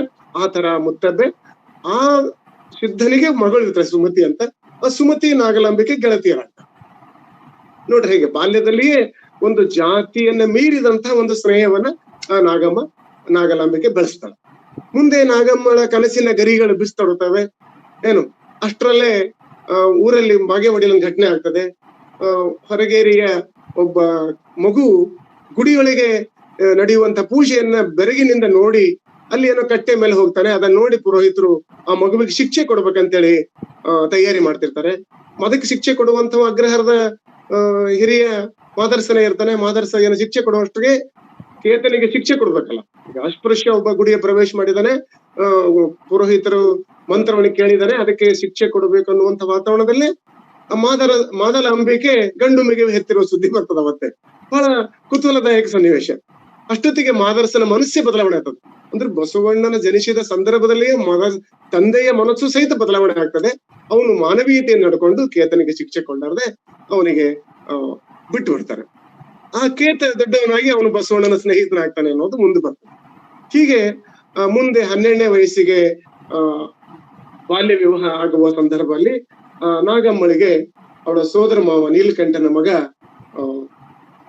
ಶಿವದೇವನೊಂದಿಗೆ ವಿವಾಹ ಆಗ್ತದೆ. ಶಿವದೇವ ಕೂಡಲ ಸಂಗಮದಲ್ಲಿ ಅಲ್ಲಿ ಗುರುಕುಲದಲ್ಲಿ ಗುರು ಸಹಾಯಕನಾಗಿ ವೃತ್ತಿಯನ್ನು ಮಾಡ್ತಿರ್ತಾರೆ. ಅವರು ಅಷ್ಟಾದ್ರೂ ಇನ್ನು ಮದುವೆ ಆಗಿರ್ತದೆ. ಇನ್ನು ಅವಳು ದೊಡ್ಡವಳು ಆಗದ ಕಾರಣ ಇನ್ನು ಅಲ್ಲೇ ಉಳಿದಿರ್ತಾಳೆ, ಅವ್ರ ಮನೆಯಲ್ಲೇ ಬಾಗೇವಾಡಿಯಲ್ಲೇ ಉಳಿದಿರ್ತಾಳೆ. ಮತ್ತು ಇಂಗಳೇಶ್ವರಕ್ಕೆ ಹೋಗ್ತಾ ಇರ್ತಾಳೆ. ಇಂಗಳೇಶ್ವರದಲ್ಲಿ ಗೆಳತಿ ಸುಮತಿಯೊಂದಿಗೆ ಅಷ್ಟರಲ್ಲೇ ತಮ್ಮ 6 ವರ್ಷದ ಬಾಲಕ ಆಗಿರ್ತಾನೆ. ತಮ್ಮ ಮತ್ತು ಅಕ್ಕ ಸೇರಿ ಇಡೀ ಊರಿನಲ್ಲೆಲ್ಲ ಓಡಾಡ್ತಿರ್ತಾರೆ. ಇಂಗಳೇಶ್ವರದಲ್ಲಿ ಹೋಗೋದು ನೋಡಿ, ಊರಿನ ಓಡಾಟ ಇದೇನಲ್ಲ, ಮಹಂತಪ್ಪನವರು ಅಲ್ಲಿ ಮೊದಲು ಅಗ್ರಹಾರ ಫಸ್ಟ್ ಬಾಗೇವಾಡಿಯ ಊರಿನ ಚಿತ್ರಣ ಕೊಡೋದು, ಇಂಗಳೇಶ್ವರ ಚಿತ್ರಣ ಕೊಡೋದು, ಮುಂದೆ ಕೂಡಲ ಸಂಗಮ ಚಿತ್ರಣ ಕೊಡೋದು, ಮಂಗಳವೇಡೆ ಚಿತ್ರಣ ಕೊಡೋದು, ಕಲ್ಯಾಣ ಚಿತ್ರಣ ಕೊಡೋದು, ಇವೆಲ್ಲ ನಮ್ಮ ಸುತ್ತಮುತ್ತಲಿರುವಂತ ಹಳ್ಳಿಗಳಲ್ಲಿ ಹೇಗೆ ಸಮುದಾಯಗಳು ಹೇಗೆ ಒಂದಕ್ಕೊಂದು ಬೆರೆತುಕೊಂಡು ಬದುಕ್ತಾ ಇದ್ದಾವೆ ಮತ್ತು ಒಳಗೆ ಜಾತಿ ಭೇದ ಮತ್ತು ವೃತ್ತಿ ಭೇದ ಹೇಗೆ ಒಳಗೆ ಇವೆ ಅನ್ನೋದನ್ನ ಬಹಳ ಸೂಕ್ಷ್ಮವಾಗಿ ಕುಸರಿ ಕೆಲಸದಿಂದ ಅಲ್ಲಿ ಕೆತ್ತನೆ ಮಾಡ್ತಿರ್ತಾರೆ. ಇದು ಅಲ್ಲಿ ಇಷ್ಟಾಗಿ ಊರೆಲ್ಲ ಓಡಾಡ್ತಾ ಇರ್ತಾರೆ. ಅಕ್ಕ ತಮ್ಮ ಎಲ್ಲ ಕೇರಿಗಳು ಅಲ್ಲಿ ಎಲ್ಲ ಕರಕುಶಲ ಇರುವಂತ ಕಂಬಾರ, ಕುಂಬಾರ, ಮಡಿವಾಳ, ಹಡಪದ ಎಲ್ಲ ಕೇರಿಗಳು ಹೋಗಿ ಬರುವಾಗ ಊರಿನ ವಿಪ್ರನಿಗೆ ಆಘಾತ ಆಗ್ತದೆ. ಬ್ರಾಹ್ಮಣರ ಮಗಳು ಒಬ್ಬ ಅಸ್ಪೃಶ್ಯಳ ಸೇವಕನ ಮಗಳೊಂದಿಗೆ ಊರೆಲ್ಲ ಸುತ್ತಾಡ್ತಂದ್ರೆ ಅವ್ನು ದೊಡ್ಡ ಆಶ್ಚರ್ಯ ಅದು. ಏನ್ ಅದನ್ನ ನೋಡಿ ಏನೇನೋ ಅವ್ರ ಮೇಲೆ ಕೆಟ್ಟ ಪದಗಳು ಬಳಸುವಷ್ಟರಲ್ಲಿ ಗುರು ಜಡೆ ಸಿದ್ದೇಶ ಬಂದು ಇಲ್ಲ ಮಕ್ಕಳು ತಪ್ಪು ಅದೇನ್ ಬೇಡ ಅಂತ ಹೇಳ್ತಾರೆ. ಆದ್ರೂ ಆ ಗುರುವಿನ ಪ್ರಭಾವದಿಂದ ಅವಳಲ್ಲಿ ವಾತಾವರಣ ಕಲುಷಿತ ಆಗೋದಿಲ್ಲ. ಆ ಅಜ್ಜಿ ಮುತ್ತಬ್ಬೆ ಗುರುಗಳ ಮೂಲಕ ನಾಗಲಾಂಬೆಗೆ ಒಳ್ಳೆ ಒಂದು ಶಿಕ್ಷಣದ ವಾತಾವರಣ ಶಿಕ್ಷಣ ಕೊಡಿಸ್ತಾಳೆ. ಮುಂದೆ ಮಗು 8 ವರ್ಷ ಆಗ್ತದೆ ಬಸವಣ್ಣ. ಅವನಿಗೆ ಯಜ್ಞೋಪವೀತ ಮಾಡುವಂತ ಸಂದರ್ಭ. ಅಷ್ಟರಲ್ಲೇ ಅವನು ಪಕ್ವ ಆಗಿರ್ತಾನೆ. ಪಕ್ವ ಆಗಿ ಬಸವಣ್ಣ ನನ್ನ ಅಕ್ಕನಿಗೆ ಇರ್ಲಾರ್ದಂತಹ ಯಜ್ಞೋಪವೀತ ನನಗೆ ಏಕೆ ಮುಂಜಿವೆ ಬೇಡ ಅಂತ ತಿರಸ್ಕಾರ ಮಾಡ್ತಾನೆ. ಮಾದರ್ಸನ ಅಹಂಕಾರ, ಪುರುಷತ್ವಕ್ಕೆ, ಪುರೋಹಿತಶಾಹಿಗೆ ಒಂದು ಅಹಂಕಾರಕ್ಕೆ ಒಂದು ಧಕ್ಕೆ ಆಗ್ತದೆ. ಅವನ ಮಗನನ್ನೇ ಬಹಳ ಅವನು ನಿನ್ನ ನನ್ನ ಮಗ ಅಲ್ಲ ಅನ್ನುವಂತ ಮಟ್ಟಿಗೆ ಅವರಿಗೆ ಅವನು ಕಠೋರ ಮಾತಾಡ್ತಾನೆ. ಅಷ್ಟಕ್ಕೆ ಬಸವಣ್ಣ ಶಾಂತನಾಗಿಲ್ಲ, ನನ್ನಿಂದ ನಿಮ್ಮ ಆಚರಣೆಗೆ ಧಕ್ಕೆ ಆದ್ರೆ ನಾನೇನ್ ಮಾಡ್ಲಿ, ನನ್ನ ಪಾಡಿಗೆ ನಾನು ಇರ್ತೀನಿ ಅಂತ ಹೇಳ್ಕೊಂಡು ಅವನಿರ್ತಾನೆ. ಅಷ್ಟೊತ್ತಿಗೆ ನಾಗಮ್ಮ, ಮುತ್ತಬ್ಬೆ ಯಜ್ಞೋಪವೀತ ಇಲ್ಲದ ಹೆಣ್ಣು ಮಕ್ಕಳೇ ನಾವೇ ಬೆಳ್ತೀವಿ, ನೀವ್ ಯಾಕೆ ಬದುಕಲಿಕ್ಕಾಗಲ್ಲ, ಬದುಕ್ಬೋದು ಬಾ ಅಂತೇಳಿ ಅಕ್ಕನ ಜೊತೆ ಅಜ್ಜಿಯ ಜೊತೆ ಅವನು ಕೂಡಲ ಸಂಗಮಕ್ಕೆ ಹೋಗ್ತಾನೆ. ಇನ್ನು ಕೂಡಲ ಸಂಗಮದಲ್ಲಿ ವಿದ್ಯಾರಂಭ ಮಾಡ್ತಾನೆ. ಅಲ್ಲಿ ಮೊದಲಿಗೆ ಪ್ರವೇಶ ನಿರಾಕರಣೆ, ಇವನು ಯಜ್ಞೋಪವೀತ ಇಲ್ಲ ಆದ್ರೂ ಪ್ರವೇಶ ಪರೀಕ್ಷೆಯಲ್ಲಿ ಅತ್ಯುನ್ನತ ಶ್ರೇಣಿ ಪಡಿತಾನೆ. ಅಕ್ಕನಾಗಮ್ಮ ಗುರುಕುಲದ ಅಡಿಗೆ ಮನೆ ಉಸ್ತುವಾರಿ ವಹಿಸ್ತಾಳೆ. ಅಲ್ಲಿ ಬಹಳ ಅಕ್ಕ ತಮ್ಮನಿಗೆ ಬಹಳ ಅದ್ಭುತವಾದಂತ ಒಂದು ಸಂಸ್ಕಾರವನ್ನು ಕೊಡುವಂತ ವಿದ್ಯೆಯ ಸಂಸ್ಕಾರ, ಒಂದು ಲೋಕಜ್ಞಾನದ ಸಂಸ್ಕಾರ ಮತ್ತು ಲೋಕದ ಜೊತೆ ಹೇಗಿರ್ಬೇಕು ಅನ್ನುವಂತ ಸಂಸ್ಕಾರವನ್ನು ಅಕ್ಕನೇ ಮೊದಲ ಗುರು ಆಗ್ತಾಳೆ. ತಾಯಿ ತಂದೆಯಿಂದ ದೂರ ಬಂದಂತ ಬಾಲ ಬಸವಣ್ಣನಿಗೆ ಅಕ್ಕ ನಾಗಮ್ಮನೇ ಬಹಳ ಪ್ರೋತ್ಸಾಹದ ಒಂದು ವಾತಾವರಣ ನಿರ್ಮಾಣ ಮಾಡ್ತಾಳೆ. ಮತ್ತು ನಾಗಮ್ಮ ಶಿವದೇವರ ಒಂದು ಸಮರಸ ದಾಂಪತ್ಯದಷ್ಟಿಗೆ ಚನ್ನಬಸವಣ್ಣನ ಜನನ ಆಗ್ತದೆ. ಮುಂದೆ ಬಸವಣ್ಣನ ಒಂದು ಗರಡಿಯಲ್ಲೇ ಬೆಳೀತಾರೆ. ಬಸವಣ್ಣ ಗುರುಕುಲದಲ್ಲೇ ಗುರುವಿನ ಸ್ಥಾನ ಪಡಿತಾನೆ. ಅಲ್ಲಿ ವ್ಯಕ್ತಿ, ಕುಟುಂಬ, ಸಮಾಜ, ಲಿಂಗಭೇದ, ವರ್ಣಭೇದ, ವರ್ಗಭೇದ ಇಲ್ಲಾರದೆ ಹೀಗೆ ಬದುಕಬಹುದು ಅನ್ನುವಂಥದ್ದೊಂದು ಒಂದು ಕಮ್ಮಟ ಶಾಲೆ ಕೂಡಲ ಸಂಗಮ ಆಗ್ತದೆ. ಒಂದು ಸಾಮಾಜಿಕ ಕಳಕಳಿ ಒಂದು ಆಂದೋಲನವನ್ನ ಅಲ್ಲಿ ಪ್ರಯೋಗವನ್ನ ಮಾಡ್ತಾರೆ. ಅಲ್ಲಿ ಲಿಂಗ ಅನುಷ್ಠಾನ ಮಾಡೋದನ್ನ ಹೊಸದಾಗಿ ಬಸವಣ್ಣವರೇ ಅಲ್ಲಿ ಕಂಡುಹಿಡಿತಾರೆ. ಆ ಇಡೀ ಸೃಷ್ಟಿಯ ಶಕ್ತಿಯನ್ನ ಒಂದು ಅಂಗುಷ್ಟದಲ್ಲಿ ತರುವಂತ ಜಗದಗಲ ಮುಗಿಲಗಲ ಮಿಗೆಯಗಲ ನಿಮ್ಮಗಲ ಅನ್ನುವಂತ ಒಂದು ಇಷ್ಟಲಿಂಗದ ಒಂದು ಪ್ರಯೋಗವನ್ನು ಮಾಡಿ ಎಲ್ಲರಿಗೂ ಕೊಡುವಂತದ್ದು. ಹೆಣ್ಣು ಮಕ್ಕಳಿಗೆ, ಎಲ್ಲರಿಗೂ, ಅಸ್ಪೃಶ್ಯರಿಗೆ, ಯಾರು ದೇವರ ಗುಡಿಯಲ್ಲಿ ಪ್ರವೇಶವಿಲ್ಲ ಅವರೆಲ್ಲರಿಗೂ ಅಪ್ಪಿಕೊಳ್ಳುವಂತಹ ಕೆಲಸವನ್ನ ಕೂಡಲ ಸಂಗಮದಲ್ಲಿ ಬಸವಣ್ಣ ಮಾಡ್ತಾನೆ. ಅಕ್ಕ ನಾಗಮ್ಮ, ಮುತ್ತಬ್ಬೆಯರೆಲ್ಲ ಅವನ ಪ್ರಭಾವಕ್ಕೆ ಒಳಗಾಗ್ತಾರೆ. ಒಂದು ಕಮ್ಮಟ ಶಾಲೆ, ಕೂಡಲ ಸಂಗಮವೇ ಒಂದು ಕಮ್ಮಟ ಶಾಲೆ ಆಗ್ಬಿಡ್ತದೆ, ಒಂದು ಪ್ರಯೋಗ ಶಾಲೆ ಆಗ್ತದೆ. ಕಲ್ಯಾಣದಲ್ಲಿ ನಡೆಯುವಂತ ಎಲ್ಲ ಒಂದು ಪೂರ್ವ ತಯಾರಿ ಸಿದ್ಧತೆ ಮಂಗಳವೇಳೆಯಲ್ಲೇ ಇದು ಕೂಡಲ ಸಂಗಮದಲ್ಲಿ ನಡೀತಿರ್ತದೆ. ಅಷ್ಟೊತ್ತಿಗೆ ಇವರು ಪದವಿ ಪ್ರದಾನ ಸಮಾರಂಭ ನಡೀತದೆ. ಅಷ್ಟೊತ್ತಿಗೆ ಘಟಿಕೋತ್ಸವಕ್ಕೆ ಇವರ ಸೋದರ ಮಾವ ಬಲದೇವ ಅಲ್ಲಿ ಅತಿಥಿಯಾಗಿ ಕೂಡಲ ಸಂಗಮ ಗುರುಕುಲಕ್ಕೆ ಬರ್ತಾರೆ. ಸೋದರಳಿಯ ಬಸವಣ್ಣನ ಒಂದು ವಾಕ್ಚಾತುರ್ಯ, ಅವನ ವಿದ್ವತ್ತು, ಅವನ ಪ್ರತಿಭೆ ಕಣ್ಣಾರೆ ಕಂಡು ಅವನು ವಿಸ್ಮಿತನಾಗ್ತಾನೆ.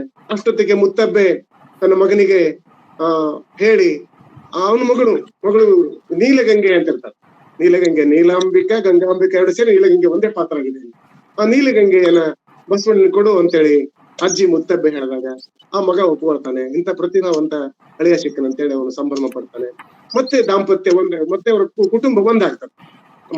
ಮಾದಲಾಂಬಿಕೆ ಇರುತ್ತೆ ತಮ್ಮ ಒಂದು ವಿಪ್ರೋತ್ತಮರು ಅನ್ನುವಂತ ಒಂದು ತಲೆಯಲ್ಲಿರ್ತಕ್ಕಂಥದ್ದನ್ನ ಅಹಂಕಾರ ತೆಗೆದು ಅವರು ಸರಳವಾಗಿ ಇವ್ರ ಜೊತೆ ಮತ್ತೆ ಬೆರೀತಾರೆ. ಇದು ನಡೀತದೆ. ಇಲ್ಲಿಂದ ಕೂಡಲ ಸಂಗಮದಿಂದ ಅಕ್ಕ, ಶಿವದೇವ, ಮುತ್ತಬ್ಬೆ, ಅಲ್ಲಿ ಜಡೇಶಿದ್ದ ಎಲ್ಲರೂ ಕೂಡ್ಕೊಂಡು ಮಂಗಳವೇಡೆಗೆ ಹೋಗ್ತಾರೆ. ಮಂಗಳವೇಡೆಯಲ್ಲಿ ಕರಣಿಕರ ವೃತ್ತಿ ಶುರು ಆಗ್ತದೆ ಇವರಿಗೆ. ಕರಣಿಕ ವೃತ್ತಿಯಲ್ಲಿ ಬಹಳ ಚಾಕಚಕ್ಯತೆಯಿಂದ ಕೆಲಸ ಮಾಡಿ ಪಾರದರ್ಶಕ ಲೆಕ್ಕ ಇಡೋದ್ರಿಂದ ಅರಸ ಮೆಚ್ಚಿ ಇವರಿಗೆ ಭಂಡಾರಿ ಪದವಿಯನ್ನು ಕೊಡ್ತಾನೆ. ಅಷ್ಟೊತ್ತಿಗೆ ಕಲ್ಯಾಣದಲ್ಲಿ ತೈಲಪ್ಪನ ಅಗಲಿಕೆಯಿಂದ ಬಿಜ್ಜಳ ಸಾಮಂತ ಬಿಜ್ಜಳ ಸಾಮ್ರಾಟ್ನಾಗ್ಬೇಕಂದ್ರೆ ಕಲ್ಯಾಣ ಕಡೆ ಪ್ರವೇಶ ಮಾಡ್ತಾನೆ. ಕಲ್ಯಾಣ ಕರ್ಕೊಂಡು ಬಸವಣ್ಣನು ಸಹಿತ ಕಲ್ಯಾಣಕ್ಕೆ ಹೋಗ್ತಾನೆ. ಕಲ್ಯಾಣದಲ್ಲಿ ದಂಡಾಧೀಶನಾಗ್ತಾರೆ ಬಸವಣ್ಣ. ಅಲ್ಲಿ ಸಿದ್ಧರಸನ ಸ್ಥಾನವನ್ನ ಬಸವಣ್ಣಿಗೆ ಬಂದಿರ್ತದೆ. ಅಲ್ಲಿ ಕಲ್ಯಾಣದಲ್ಲಿ ಮತ್ತೆ ತಮ್ಮ ಅಕ್ಕ, ತಮ್ಮ, ಸೋದರಳಿಯ ಇವರೆಲ್ಲರೂ ಮಾನವೀಯ ಅಂತಃಕರಣದ ಒಂದು ಪ್ರಯತ್ನದ ಜನಮಾನಸದಲ್ಲಿ ಬದಲಾವಣೆ ಮಾಡುವಂತಹ ಒಂದು ಕೆಲಸದಲ್ಲಿ ತೊಡಗಿಬಿಡ್ತಾರೆ. ದಂಡಾದೇಶ ಬಸವಣ್ಣ ಅಧಿಕಾರ ಒಂದು ಇದೆ, ರಾಜನ ಒಂದು ಒಪ್ಪಿಗೆ ಎಲ್ಲವನ್ನು ಪಡೆದು ಇಡೀ ಅಲ್ಲಿ ವಾತಾವರಣವನ್ನ ತಿಳಿಗೊಳ್ಳುವಂತ ಒಂದು ಅಸಮಾನತೆಯ ವಾತಾವರಣವನ್ನ ತೆಗೆದುಹಾಕುವಂತ ಮತ್ತು ಕೆಲಸ ಮಾಡುವವರಿಗೆ, ದುಡಿಯುವವರಿಗೆ ಗೌರವ ಕೊಡುವಂತಹ, ಮಾನವೀಯ ಒಂದು ಪ್ರೀತಿ ಸಿಂಚನವನ್ನು ಮಾಡುವಂತಹ, ಆಪತ್ಕಾಲಿಗೆ ನೆರವಾಗುವಂತಹ, ಅವಮಾನಿತರಾದವರಿಗೆ ಒಂದು ಅಪ್ಪಿಕೊಳ್ಳುವಂತಹ ಒಂದು ವಾತಾವರಣ ನಿರ್ಮಾಣ ಮಾಡಿದಾಗ ಅಲ್ಲಿ ಚೌಡಯ್ಯ, ಚೆನ್ನಯ್ಯ, ಕಕ್ಕಯ್ಯ, ಅಪ್ಪಣ್ಣ, ಹರಳಯ್ಯ, ಲಿಂಗ, ಮಾರಯ್ಯ, ದಾಸಯ್ಯ ಮುಂತಾದ ಸೆಂಟ್ರಲ್ ಸಮಾವೇಶ ಕೊಡ್ತಾರೆ. ಅವರೆಲ್ಲರಿಗೂ ಮಾದರಿಯಾಗಿ ಅಕ್ಕ ಒಬ್ಬೊಬ್ಬರಿಗೆ ಕೆಲಸ ಕೊಡ್ತಾಳೆ. ಅಲ್ಲಿ ಮಹಾಮನೆ ತಯಾರಾಗ್ತದೆ, ಅನುಭವ ಮಂಟಪ ಸಿದ್ಧ ಆಗ್ತದೆ, ಅಲ್ಲಮ್ಮ ಪ್ರಭುಗಳು ಬರ್ತಾರೆ, ಆಮೇಲೆ ಸಿದ್ದರಾಮನ್ ಕರ್ಕೊಂಡ್ ಬರ್ತಾರೆ, ಎಲ್ಲ ನಡೀತದೆ. ಅಷ್ಟೊತ್ತಿಗೆ ಕಲ್ಯಾಣದಲ್ಲಿ ದೊಡ್ಡ ಒಂದು ಕ್ರಾಂತಿ ಬದಲಾವಣೆ, ಅಂತರ್ಜಾತಿ ವಿವಾಹ, ಮಧುವರಸನ ಮಗಳು ಮತ್ತು ಹರಳಯ್ಯನ ಮಗನ ಜೊತೆ ಮದುವೆ ಆಗಿದ್ದಾಗ ಇಡೀ ಅಲ್ಲಿಗೆ ಪುರೋಹಿತ ಶಾಹಿಗೆ ದೊಡ್ಡದೊಂದು ಆಘಾತ ಆಗ್ತದೆ. ಅವರು ಮೊದಲಿಂದ ಬಸವಣ್ಣನ ಏಳಿಗೆಯನ್ನ, ಪ್ರಗತಿಯನ್ನ ಕಂಡು ಕರುಬ್ತಾ ಇರ್ತಕ್ಕಂತ, ಮತ್ತರ ಪಡ್ತಿರ್ತಕ್ಕಂಥವ್ರು ಇವರೆಲ್ಲರೂ ಮತ್ತೆ ಬಿಜ್ಜಳನಿಗೆ ಹೇಳಿ ಏನೆಲ್ಲಾ ಮಾಡ್ತಾರೆ. ಆ ಮದುವೆ ದೊಡ್ಡ ರಕ್ತಕ್ರಾಂತಿಗೆ ಕಾರಣ ಆಗ್ತದೆ. ಬಸವಣ್ಣ ಗಡಿಪಾರ್ ಮಾಡ್ಲೇಬೇಕಂತ ಹಠ ಹಿಡಿತಾರೆ ಮಂಚರ್ಸೋದು. ಬಿಜ್ಜಳನು ಬಹಳ ಮೂಕ ವಿಸ್ಮಿತನಾಗ್ತಾನೆ. ಅಷ್ಟೊತ್ತಿಗೆ ಆಕಸ್ಮಿಕ ಬಿಜ್ಜಳನ ಕೊಲೆಯೂ ಆಗ್ಬಿಡ್ತದೆ. ಅದನ್ನ ಅವರು ಮಂಚರಸರು ಇಲ್ಲಿ ಶರಣರೇ ಮುಜ್ಜಿ ಬಿಜ್ಜಳನ ಕೊಲೆ ಮಾಡಿದ್ರು ಅನ್ನುವಂತ ಒಂದು ಆರೋಪ ಮಾಡ್ತಾರೆ. ಬಸವಣ್ಣನನ್ನ ಕಲ್ಯಾಣದಿಂದ ಬಿಡಿಸ್ಲೇಬೇಕು, ಗಡಿಪಾರ್ ಮಾಡ್ಬೇಕಂತ ಆದೇಶ ಆಗ್ತದೆ. ಬಸವಣ್ಣ ಅಕ್ಕ ತನ್ನ ಎಲ್ಲ ಬಳಗಕ್ಕೆ ಹೇಳಿ ಕಲ್ಯಾಣದಿಂದ ಕೂಲಸಂಗಮ ಕಡೆ ಹೋಗ್ತಾರೆ.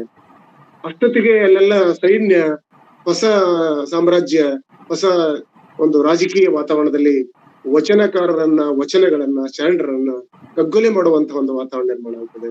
ಅಂತ ಸಂದರ್ಭದಲ್ಲಿ ಅಕ್ಕ ನಾಗಮ್ಮ ವಚನಗಳ ರಕ್ಷಣೆ ಮಾಡ್ಬೇಕು ಮತ್ತು ಶರಣರ ರಕ್ಷಣೆಯನ್ನು ಮಾಡ್ಬೇಕು ಅನ್ನುವಂತ ಒಂದು ಪವಿತ್ರವಾದ ಮಣಿಯಕ್ಕೆ ತೊಡಗಿದಂತ ಅಕ್ಕ ಮಡಿವಾಳ, ಚನ್ನಬಸವಣ್ಣ ಉಳಿದೆಲ್ಲ ಶರಣರನ್ನ ಕಟ್ಟಿಕೊಂಡು, ತಲೆ ಮೇಲೆ ಬುತ್ತಿ ಕಟ್ಟಿಕೊಂಡು ಹಾಗೆ ವಚನಗಳ ಕಟ್ಟಿಕೊಂಡು, ಉಡಿಯಲ್ಲಿ ಕೂಸುಗಳನ್ನ ಕಟ್ಟಿಕೊಂಡ ಹಾಗೆ ವಚನ ಕಟ್ಟಿಕೊಂಡು ಅವರು ಕಲ್ಯಾಣವನ್ನು ಬಿಡ್ತಾರೆ. ಸೊನ್ನಲಿಗೆ ಕಡೆ ಹೋಗ್ತಾರೆ. ಸಿದ್ದರಾಮನ ರಕ್ಷಣೆಯಲ್ಲಿ ಕೆಲವು ವಚನಗಳು ಇಟ್ಬಿಡ್ತಾರೆ. ಅಲ್ಲಿ ಸಂಪುಗಾವಿ, ಗೊಡ್ಚಿ, ಮುರ್ಡಿ, ಮರಡಿ, ಕಾದರವಳ್ಳಿ, ಮುರುಗೋಡು, ಧಾರವಾಡ, ಹುಬ್ಬಳ್ಳಿ, ಉಣ್ಕಲ್ಲು, ಕಲ್ಗಟ್ಟಿಗಿ, ಯಲ್ಲಾಪುರ, ಸಾಂಬ್ರಾಣಿ, ಬೂದನಗುಡ್ಡ, ಉಳುವಿ ಕಡೆ ಹೋಗ್ತಾರೆ. ಉಳುವಿಯಲ್ಲಿ ಹಿಂಗ್ ಬರುವಾಗ ಎಲ್ಲ ಕಡೆ ಮತ್ತೆ ವಚನಗಳ ಪ್ರಸಾರ ಮತ್ತು ಪ್ರಕಟಣೆ, ಅಲ್ಲಿ ಅನುಭವ ಗೋಷ್ಠಿ, ಅಲ್ಲಲ್ಲಿ ಅಂತ ಕಷ್ಟದ ದಿನಗಳಲ್ಲಿ ನೋಡಿ ಹಿಂದೆ ಸೈನಿಕರು ಬರ್ತಾ ಇದಾರೆ, ಅವರನ್ನ ಉಳಿಸಬಾರ್ದು ಅನ್ನುವಂತ ರಾಕ್ಷಸೀ ಪ್ರವೃತ್ತಿಯಿಂದ ಅವರನ್ನ ಕಂಡಲ್ಲಿ ಹೊಡೆಯುವಂತ ಹಿಂದ್ ಪಡೆ ಬರ್ತಾ ಇದೆ. ಆದ್ರೂ ಇವರನ್ನ ಕಟ್ಟಿಕೊಂಡು ಹೋಗ್ತಾ ಇದ್ದಾರೆ. ಕಾಡು ಮೇಡು ಎಷ್ಟೆಲ್ಲ ಕಷ್ಟ, ಅದಕ್ಕೆಲ್ಲ ಧೈರ್ಯಶಾಲಿಯಾದಂತ ನಾಗಮ್ಮನ ನೇತೃತ್ವ ಅಲ್ಲಿ ನಡೀತಿರ್ತದೆ. ಉಳಿವಿ ಹೋಗ್ತಾರೆ. ಉಳಿವಿ ಬರುವ ದಾರಿಯಲ್ಲೆಲ್ಲ ಒಬ್ಬೊಬ್ಬರು ಹಿರಿಯರೆಲ್ಲ ಲಿಂಗಕ್ಕೆ ಆಗ್ತಾ ಹೋಗ್ತಾರೆ. ಉಳಿವಿಯಲ್ಲಿ ಬಂದಾಗ ಚನ್ನಬಸವಣ್ಣ ಸಹಿತ ಅಗಲ್ಬಿಡ್ತಾನೆ.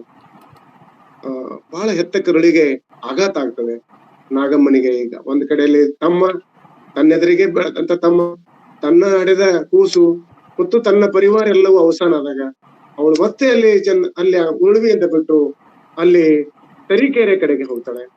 ತರೀಕೆರೆಯಲ್ಲಿ ಅವಳು ಮತ್ತೆ ಅಲ್ಲಿ ತನ್ನ ಪ್ರಯತ್ನವನ್ನ ಮಹಾಮನೆ ನಿರ್ಮಾಣ ಮಾಡಿ ಎಷ್ಟು ಸಾಧ್ಯದಷ್ಟು ವಚನಗಳನ್ನ ಪ್ರಸಾರ ಪ್ರಚಾರ ಮಾಡುವಂತ ವಚನಗಳನ್ನ ಮನಸ್ಸಿಗೆ ಮುಟ್ಟಿಸುವಂತ ಮತ್ತೆ ಶರಣರ ಮಣಿಯವನ್ನ ಅಲ್ಲಿ ಪ್ರಯೋಗದಲ್ಲಿ ತರುವಂತ ಪ್ರಯತ್ನ ಮಾಡ್ತಾ ಅವಳು ಅಲ್ಲೇ ಸಮಾಧಿ ಸ್ಥಿತಿಗೆ ಹೊರಗ.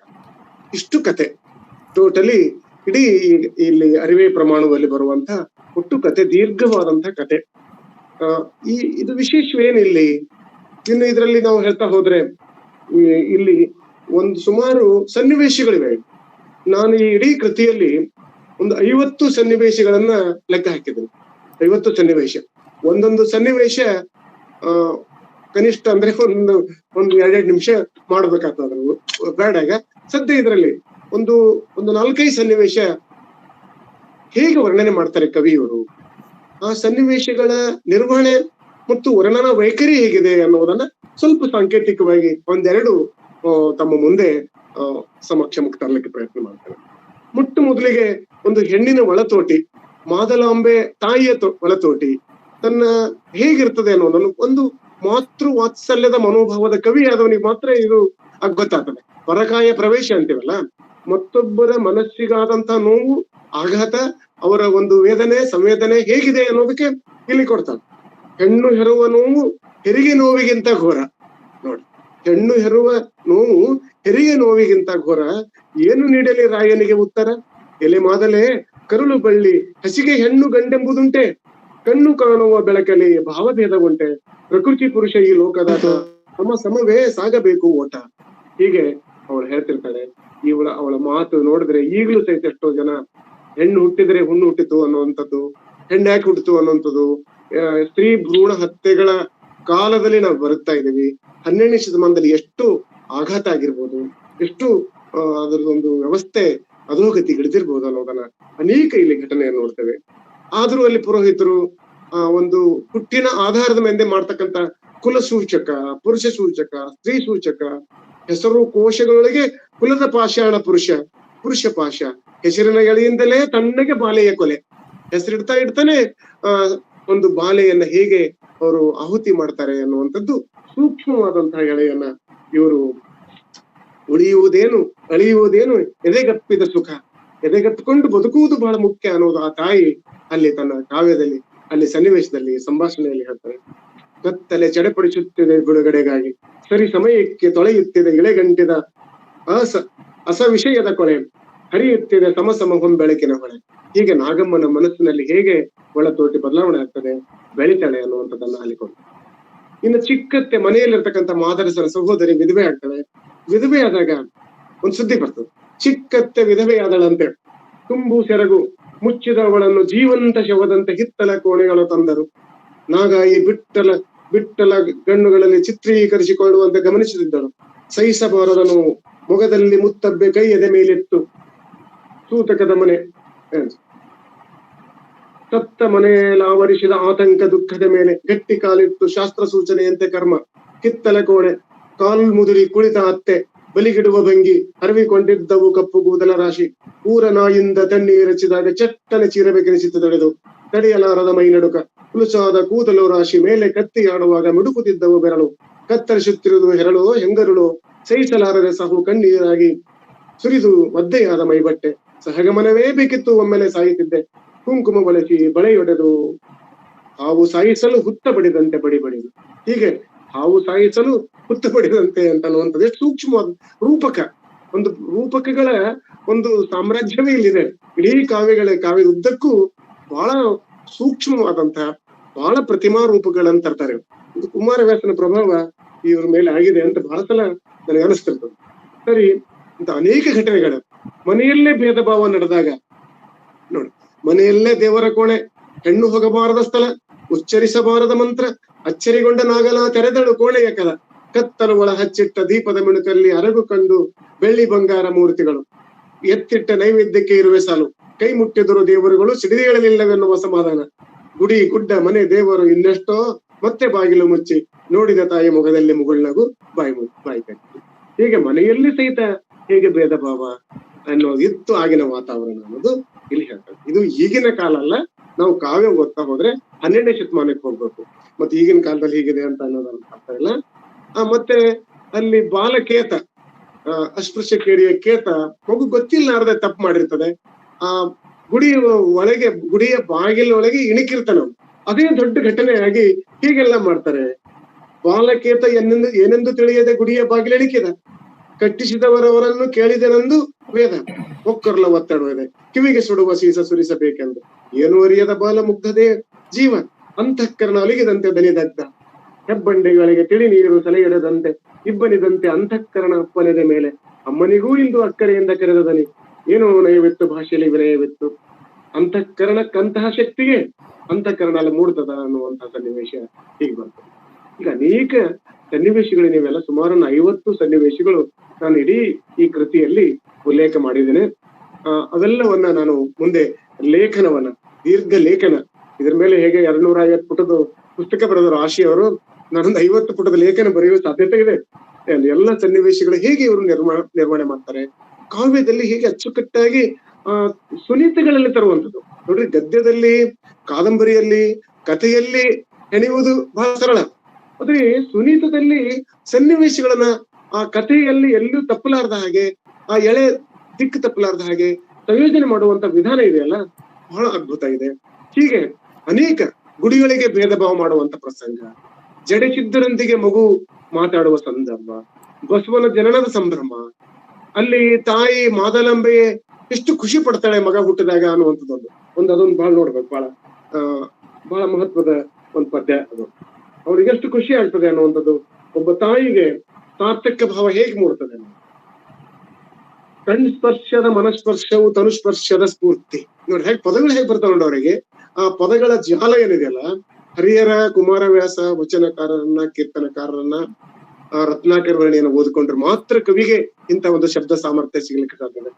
ವೊಕ್ಯಾಬ್ಯುಲರಿ ಪವರ್ ಅಂತೀವಲ್ಲ, ಅದು ಮಹಂತಪ್ಪನವರಿಗೆ ಬಹಳ ಸಮರ್ಥವಾಗಿ, ಅವ್ರ ಕನ್ನಡ ಇಲ್ಲ, ಇನ್ನೊಂದು ಭಾಷೆ ಐಚ್ಛಿಕ ಹೋದವರಲ್ಲ ಅವರು, ಆದ್ರೂ ಒಂದು ಅಭ್ಯಾಸದ ಬಲ, ಒಬ್ಬ ಕವಿಗೆ ಒಂದು ಅಭ್ಯಾಸ ಅದು ಹೇಗೆ ಅವನಿಗೆ ಒಂದು ಫಲ ಕೊಡ್ತದೆ ಅನ್ನೋದಕ್ಕೆ ಈಗ ಕಣ್ಸ್ಪರ್ಶದ ಮನಸ್ಪರ್ಶವು ತನುಸ್ಪರ್ಶದ ಸ್ಫೂರ್ತಿ, ತನ್ನ ಮನೋಮೂರ್ತಿ ಕಣ್ ತುಂಬಿದ ಆನಂದಕ್ಕೆ ಆಲಿಂಗನ ಮೂಲಕ ಎದೆಯಂದಕ್ಕೆ ಹೂಬೆರಳಿನ ತರಪರಿಚಿದ ಹಸಿಗಾಯದ ಮಾಲೆ, ನಸುನಗತಲಿ ತುಟಿಯಂಚಲಿ ತುಳುಕಾಡಿದ ಮಾದಲಾಂಬೆ ನೆಲೆಗೊಳ್ಳಲು ದಾಂಪತ್ಯ ಹೊಸ ಹಾಡಿನ ಲೀಲೆ.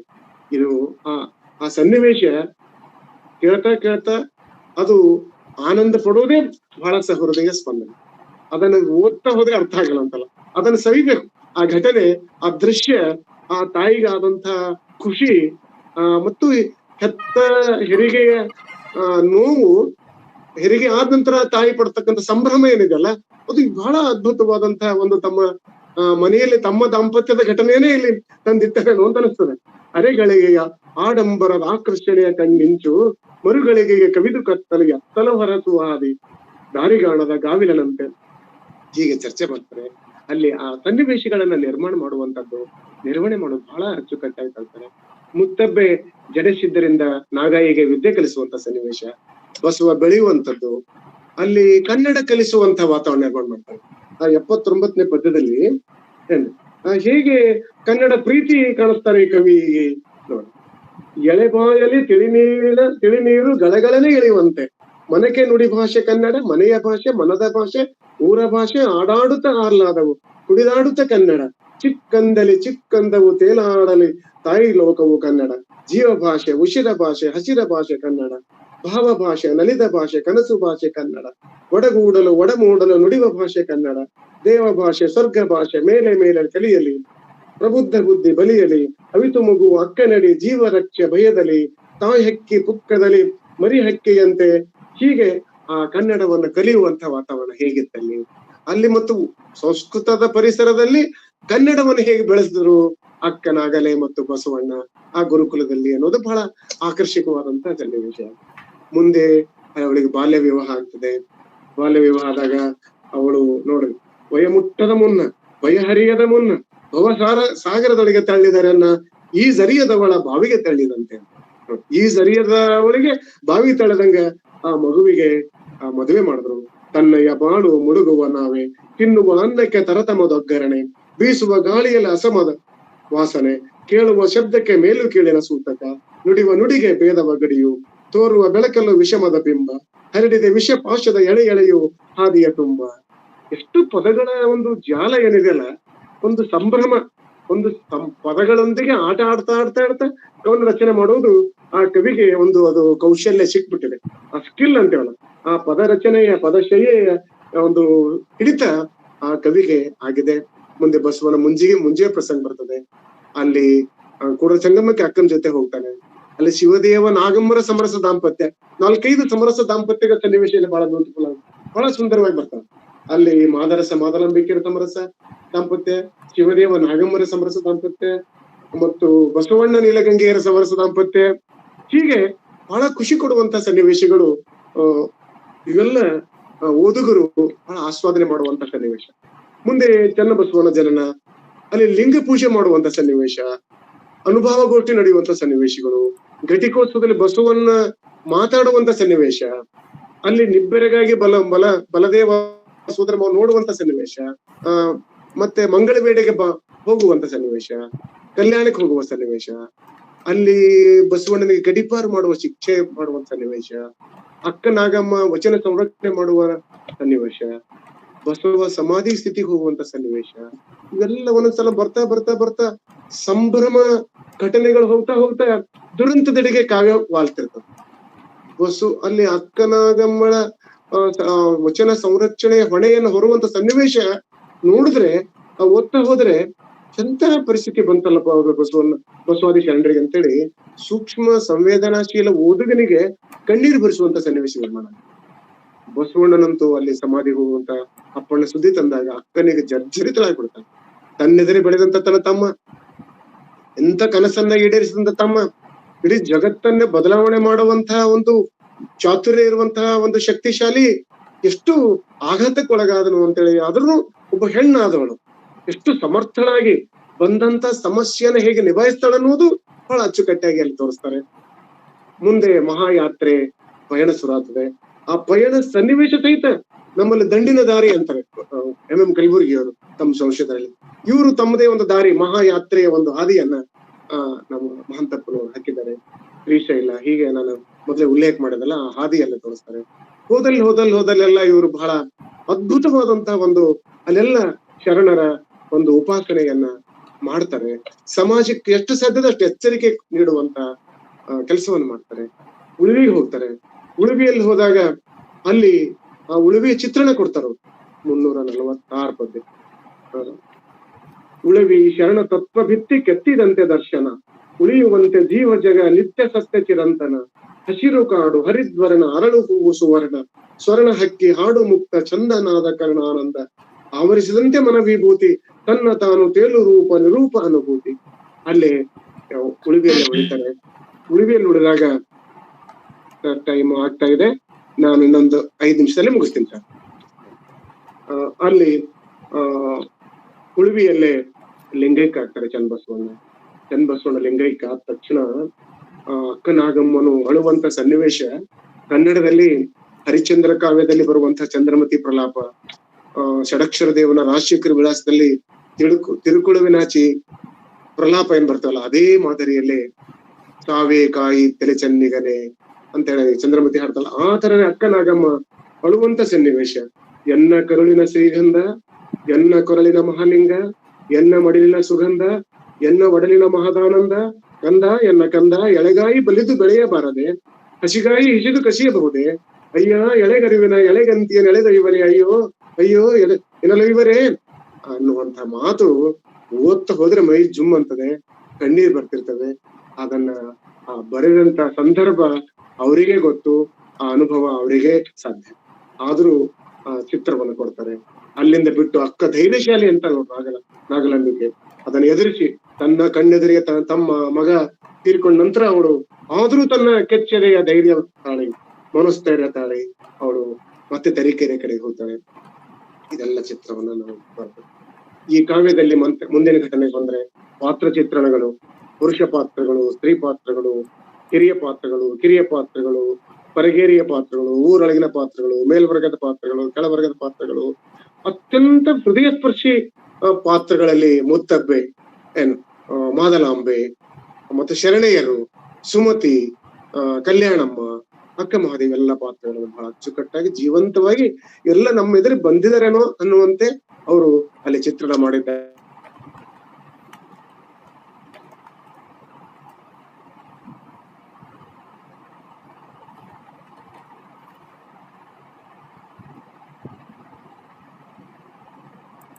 ಇಲ್ಲಿ ಮಹಂತಪ್ಪನವರು ವಚನಗಳನ್ನ ಒಂದು 29 ವಚನಗಳ ಸಾಲುಗಳನ್ನ ಸುನೀತಿಗಳು ತಂದಿದ್ದಾರೆ ಅಲ್ಲಲ್ಲಿ ಬೇರೆ. ಅವೆಲ್ಲ ಸಂದರ್ಭ ಬಂದಾಗ ನಾನು ಹೇಳ್ಬೋದಿತ್ತು, ಟೈಮ್ ಇಲ್ಲಿ ಈಗ. ಅಂತರ್ ಸೂತ್ರೋಕ್ತಿಗಳಿವೆ ಇಲ್ಲಿ ಸುಮಾರು. ನಾನ್ ಗಮನಿಸಿದ ಹಾಗೆ ಒಂದು 150 ಸೂತ್ರಗಳಿವೆ ಇಲ್ಲಿ. ನಾಣ್ಣುಡಿ ತರ ಸೂತ್ರಗಳನ್ನ ಹೇಗೆ ತಂದರು, ಅವ್ರಿಗೆ ಎಷ್ಟು ಲೋಕಜ್ಞಾನವೋ, ಎಷ್ಟು ಸಮಾಜಕ್ಕೆ ಒಂದು ಪ್ರಜ್ಞೆಯೋ, ಅತ್ಯಂತ ಸ್ವತಃ ಉಕ್ತಿಗಳನ್ನ ನಾವು ಜಾನಪದ ಉಕ್ತಿಗಳಂತೇವಲ್ಲ ಅಂತ ಉಕ್ತಿಗಳೇ ಇಲ್ಲಿವೆ. ಅವುಗಳನ್ನು ಒಂದ್ ಕಡೆ ಅರಿವಿನ ದಾರಿಯಲ್ಲಿ ಶಿವಪುತ್ರ ಪನಾಶಿ ಅವರು ಕೊನೆಗೆ ಅವರು ತಮ್ಮ ಪ್ರಸ್ತಾವನೆಯಲ್ಲಿ ಸುಮಾರು 20 ಸಂಗ್ರಹ ಮಾಡಿದ್ದಾರೆ. ಅವೆಂತವನು ನಾಲಿಗೆ ನುಡಿ ಮೇಲೆ ಕುಲವ ನಡೆಸುವ ಕಾಲ, ಹೆಣ್ಣು ಹೆರುವ ಮಗವ ಹೆಣ್ಣು ಹೆರುವ ನೋವು ಹೆರಿಗೆ ನೋವಿಗಿಂತ ಘೋರ, ಕರುಳ ಬಳ್ಳಿ ಹನಿಗೆ ಹೆಣ್ಣು ಗಂಡೆಂಬುದುಂಟೆ, ಕಣ್ಣು ಕಾಣುವ ಬೆಳಕಲ್ಲಿ ಭೇದ ಭಾವ ಉಂಟೆ, ಕತ್ತಲೆ ಎಂಬುದು ಬೆಳಕಿನ ಭ್ರೂಣ. ಎಂತ ನಾನು ಗಮನಿಸಿದರೆ 150 ಸೂತ್ರೋಕ್ತಿಗಳಿವೆ. ಆ ಸೂತ್ರೋಕ್ತಿಗಳೇ ಹೇಗೆ ಆಧುನಿಕ ವಚನಗಳಲ್ಲಿ ಸೂತ್ರ ಬರ್ತಲ್ಲ, ಹಾಗೆ ದೈವೇ ಧರ್ಮದ ಮೂಲವಯ್ಯ, ಆ ತರ ಅಂತ ಸೂತ್ರಗಳು ಇಲ್ಲಿವೆ ಅನ್ನೋದನ್ನ ನಮಗೂ. ಮತ್ತು ರೂಪಕ, ಪ್ರತಿಮೆ, ದೃಷ್ಟಾಂತಗಳು ಇಲ್ಲಿ ಚಿತ್ರವತ್ತಾಗಿ ಸೆರೆ ಹಿಡಿಯುವಂತ, ಒಂದು ಕಣ್ಣಿಗೆ ಕಟ್ಟುವಂತೆ ಶಬ್ದ ಸಂಯೋಜನೆ ಮಾಡುವಂತ, ಮತ್ತು ಬಂಧ, ಈ ಭಾಷೆಯ ಬಂಧ ಏನಿದೆ ಈ ಕವಿದು ಬಹಳ ನನಗೆ ಬೆರೆ ಕೊಡ್ತದೆ. ನಾನು ಭಾಷೆ ಅಧ್ಯಾಪಕನಾಗಿರೋದ್ರಿಂದ ನಾನು ಗಮನಿಸ್ತದೆ, ಎಲ್ಲಿ ಒಂದು ಕಾಗುಣಿತ ದೋಷವಾಗ್ಲಿ, ಅಕ್ಷರ ದೋಷವಾಗ್ಲಿ, ವಾಕ್ಯ ರಚನೆ ಆಗ್ಲಿ, ಒಂದು ಒಂದು ದೀರ್ಘ ಅಥವಾ ಅಲ್ಪ ಪ್ರಾಣ ಮಹಾಪ್ರಾಣೋಚಯದಲ್ಲಿ ತಪ್ಪಿಲ್ಲಾರದಂತೆ ಮುದ್ರಣ ಮಾಡೋದು ಮತ್ತು ಬರೆಯುವುದೇನಿದೆಲ್ಲ ಇದು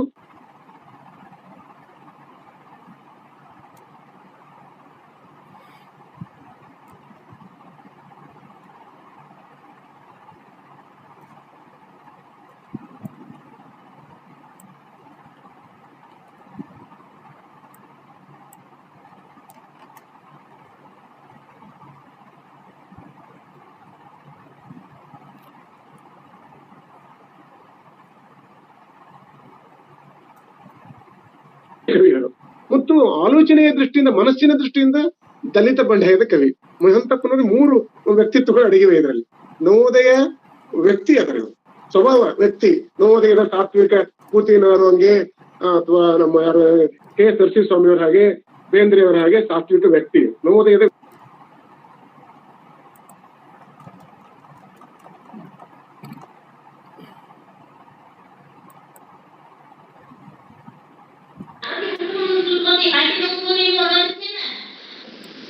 ಸರ್, ನಿಮ್ ವಾಯ್ಸ್ ಕೇಳ್ತಾ ಇಲ್ಲ. ನನಗ್ ಮಾತ್ರ ಕೇಳ್ತಾ ಇಲ್ಲ ಅಥವಾ ಎಲ್ಲರಿಗೂ ಕೇಳ್ತಾ ಇಲ್ಲ ಗೊತ್ತಿಲ್ಲ. ಕೇಳ್ತಾ ಇಲ್ರಿ, ಯಾರಿಗೂ ಕೇಳ್ತಾ ಇಲ್ಲ, ನಮಗಂತೂ ಕೇಳ್ತಾ ಇಲ್ಲ ಸರ್. ಅವ್ರ ನೆಟ್ವರ್ಕ್ ಇಶ್ಯೂ ಇರ್ಬೋದು ಸರ್, ಸ್ವಲ್ಪ ಕಾಯೋಣ. ನೆಟ್ವರ್ಕ್ ಇಶ್ಯೂ ಇದೆ ಸರ್ ಬಹುಶಃ. ಶಿವರಾಜ್ ಅವರಿಗೆ ಕಾಲ್ ಮಾಡಿ. ಹಾ ಸರ್.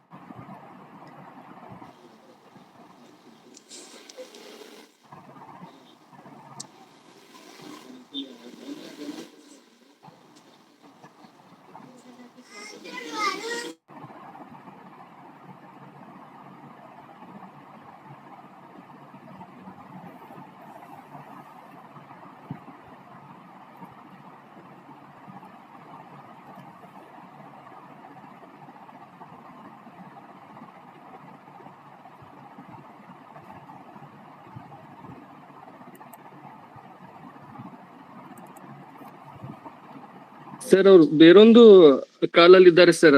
ಅದ್ರ ಸಲುವಾಗಿ ನೆಟ್ವರ್ಕ್ ಡಿಸ್ಕನೆಕ್ಟ್ ಆಗಿದೆ ಸರ್. ಒಂದು 30 ಸೆಕೆಂಡ್ಸ್ ವೇಟ್ ಮಾಡೋಣ ಸರ್. ವೇಟ್ ಮಾಡೋಣ ಸರ್. ನೀವು ಆಡಿಯೋ ಅನ್ಮ್ಯೂಟ್ ಮಾಡಿ ಸರ್. ಕಲ್ಯಾಣ್ ರಾವ್ ಸರ್. ಹಾ ಸರ್. ಇಲ್ಲ ಸರ್, ಈಗ ಓಕೆ ಸರ್, ಮಾತಾಡಿ ಸರ್.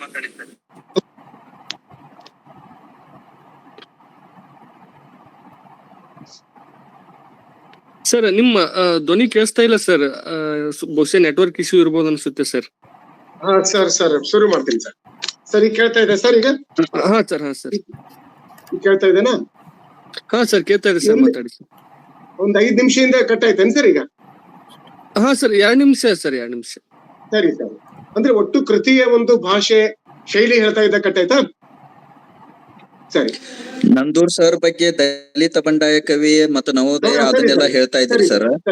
ಅಲ್ಲಿಂದ ಇನ್ನೊಂದು ಚಾಲು ಮಾಡಿ. ಕೊನೆಯ ಮಾತುಗಳು ಸರ್, ಒಟ್ಟು ಕೊನೆಯ ಮಾತು ಹೇಳ್ತಾ ಇದ್ದೀನಿ ಈಗ. ಏನ್ ಸರ್, ಕೊನೆಯ ಮಾತುಗಳನ್ನ ಹೇಳ್ತಾ ಇದ್ದೀನಿ ಈಗ ಟೋಟಲಿ.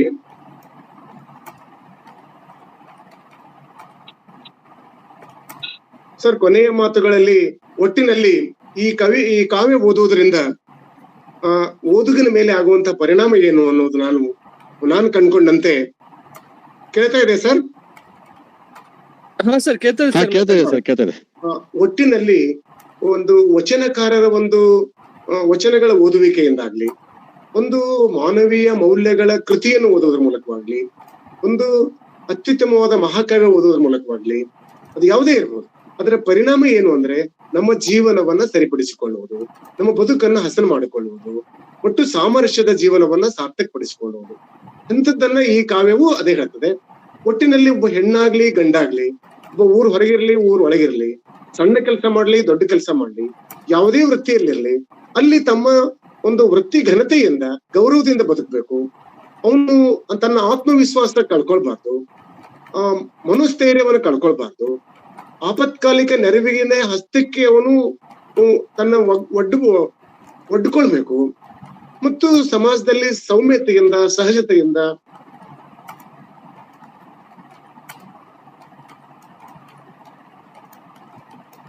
ಶರಣರ ಒಟ್ಟು ಗುರಿ. ಒಂದು ವ್ಯಕ್ತಿಯಾಗಿ ಸರಿಯಾದ ತನ್ನ ವ್ಯಕ್ತಿತ್ವ ಜೀವನವನ್ನ ಮಾಡ್ಬೇಕು, ಹುಟ್ಟು ಸಾವು ನಡುವೆ ಇರ್ತಂತ ಬದುಕನ್ನ ಸಾರ್ಥಕಪಡಿಸ್ಕೊಳ್ಬೇಕು. ಸಮುದಾಯದಲ್ಲಿ ಒಂದು ನಾಗರಿಕ ಪ್ರಜ್ಞೆಯಿಂದ ಸಮುದಾಯದೊಂದಿಗೆ ಒಂದು ಸಂವಿಧಾನಿಕ ಪ್ರಜ್ಞೆ ಅಂತೀವಲ್ಲ, ಒಂದು ಸಂವಿಧಾನಿಕ ಪ್ರಜ್ಞೆಯಿಂದ ನಾವು ಬದುಕಬೇಕು. ಜೊತೆಗೆ ಪ್ರಕೃತಿಯೊಂದಿಗೆ, ಸೃಷ್ಟಿಯೊಂದಿಗೆ, ಪರಿಸರದೊಂದಿಗೆ ಒಂದು ಸಮತೋಲನದ ಒಂದು ಸಂಬಂಧವನ್ನ ಕಾಪಾಡ್ಕೊಳ್ಬೇಕು ಅನ್ನೋದು. ಈ ಮೂರು ಸೂಕ್ಷ್ಮವಾಗಿ ಮೊದಲಿನ ಪದ್ಯದಿಂದ ಕೊನೆಯ ಪದ್ಯದವರೆಗೂ ಕವಿ ಮಹಾಂತಪ್ಪನವರು ಬಹಳ ಸೂಕ್ಷ್ಮವಾಗಿ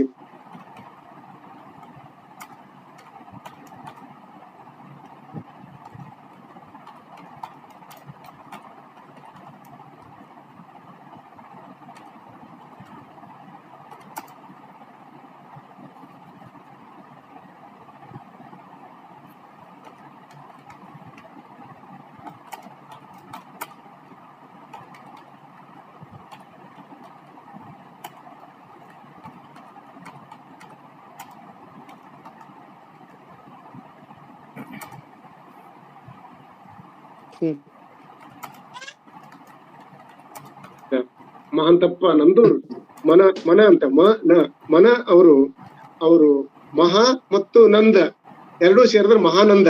ಆ ಮಹಾನಂದದ ಒಂದು ಗಣಿವೆ ಇದು ಅರಿವೆ ಪ್ರಮಾಣ ಅನ್ನುವಂಥದ್ದನ್ನ ನಾನಂತೂ ಕಂಡುಕೊಂಡಿದ್ದೇನೆ. ಈ ಕೃತಿ ಕುರಿತು ನಾನು ಇನ್ನೂ ನ್ಯಾಯ ಒದಗಿಸಬೇಕಾಗಿತ್ತು, ಸೀಮಿತ ಸಮಯದಲ್ಲಿ ಆಗದೇ ಇರುವುದಕ್ಕ ಕ್ಷಮೆಯನ್ನು ಕೋರ್ತಾ, ಮುಂದೆ ಸಂದರ್ಭ ಬಂದಾಗ ಈ ಕೃತಿ ಕುರಿತು ನಾನೊಂದು ಲೇಖನ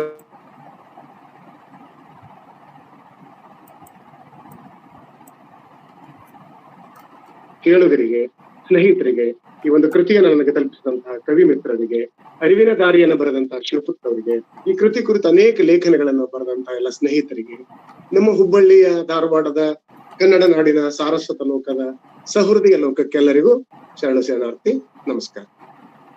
ಧನ್ಯವಾದಗಳು ಸರ್.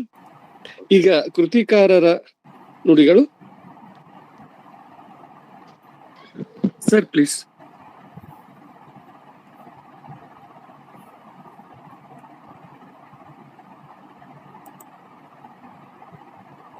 ಮಹಾಂತಪ್ಪ ನಂದೂರ್ ಸರ್ ಅವರು ತಮ್ಮ ಒಂದು ಅನಿಸಿಕೆಯ ನುಡಿಗಳನ್ನ ವ್ಯಕ್ತಪಡಿಸಲಿದ್ದಾರೆ.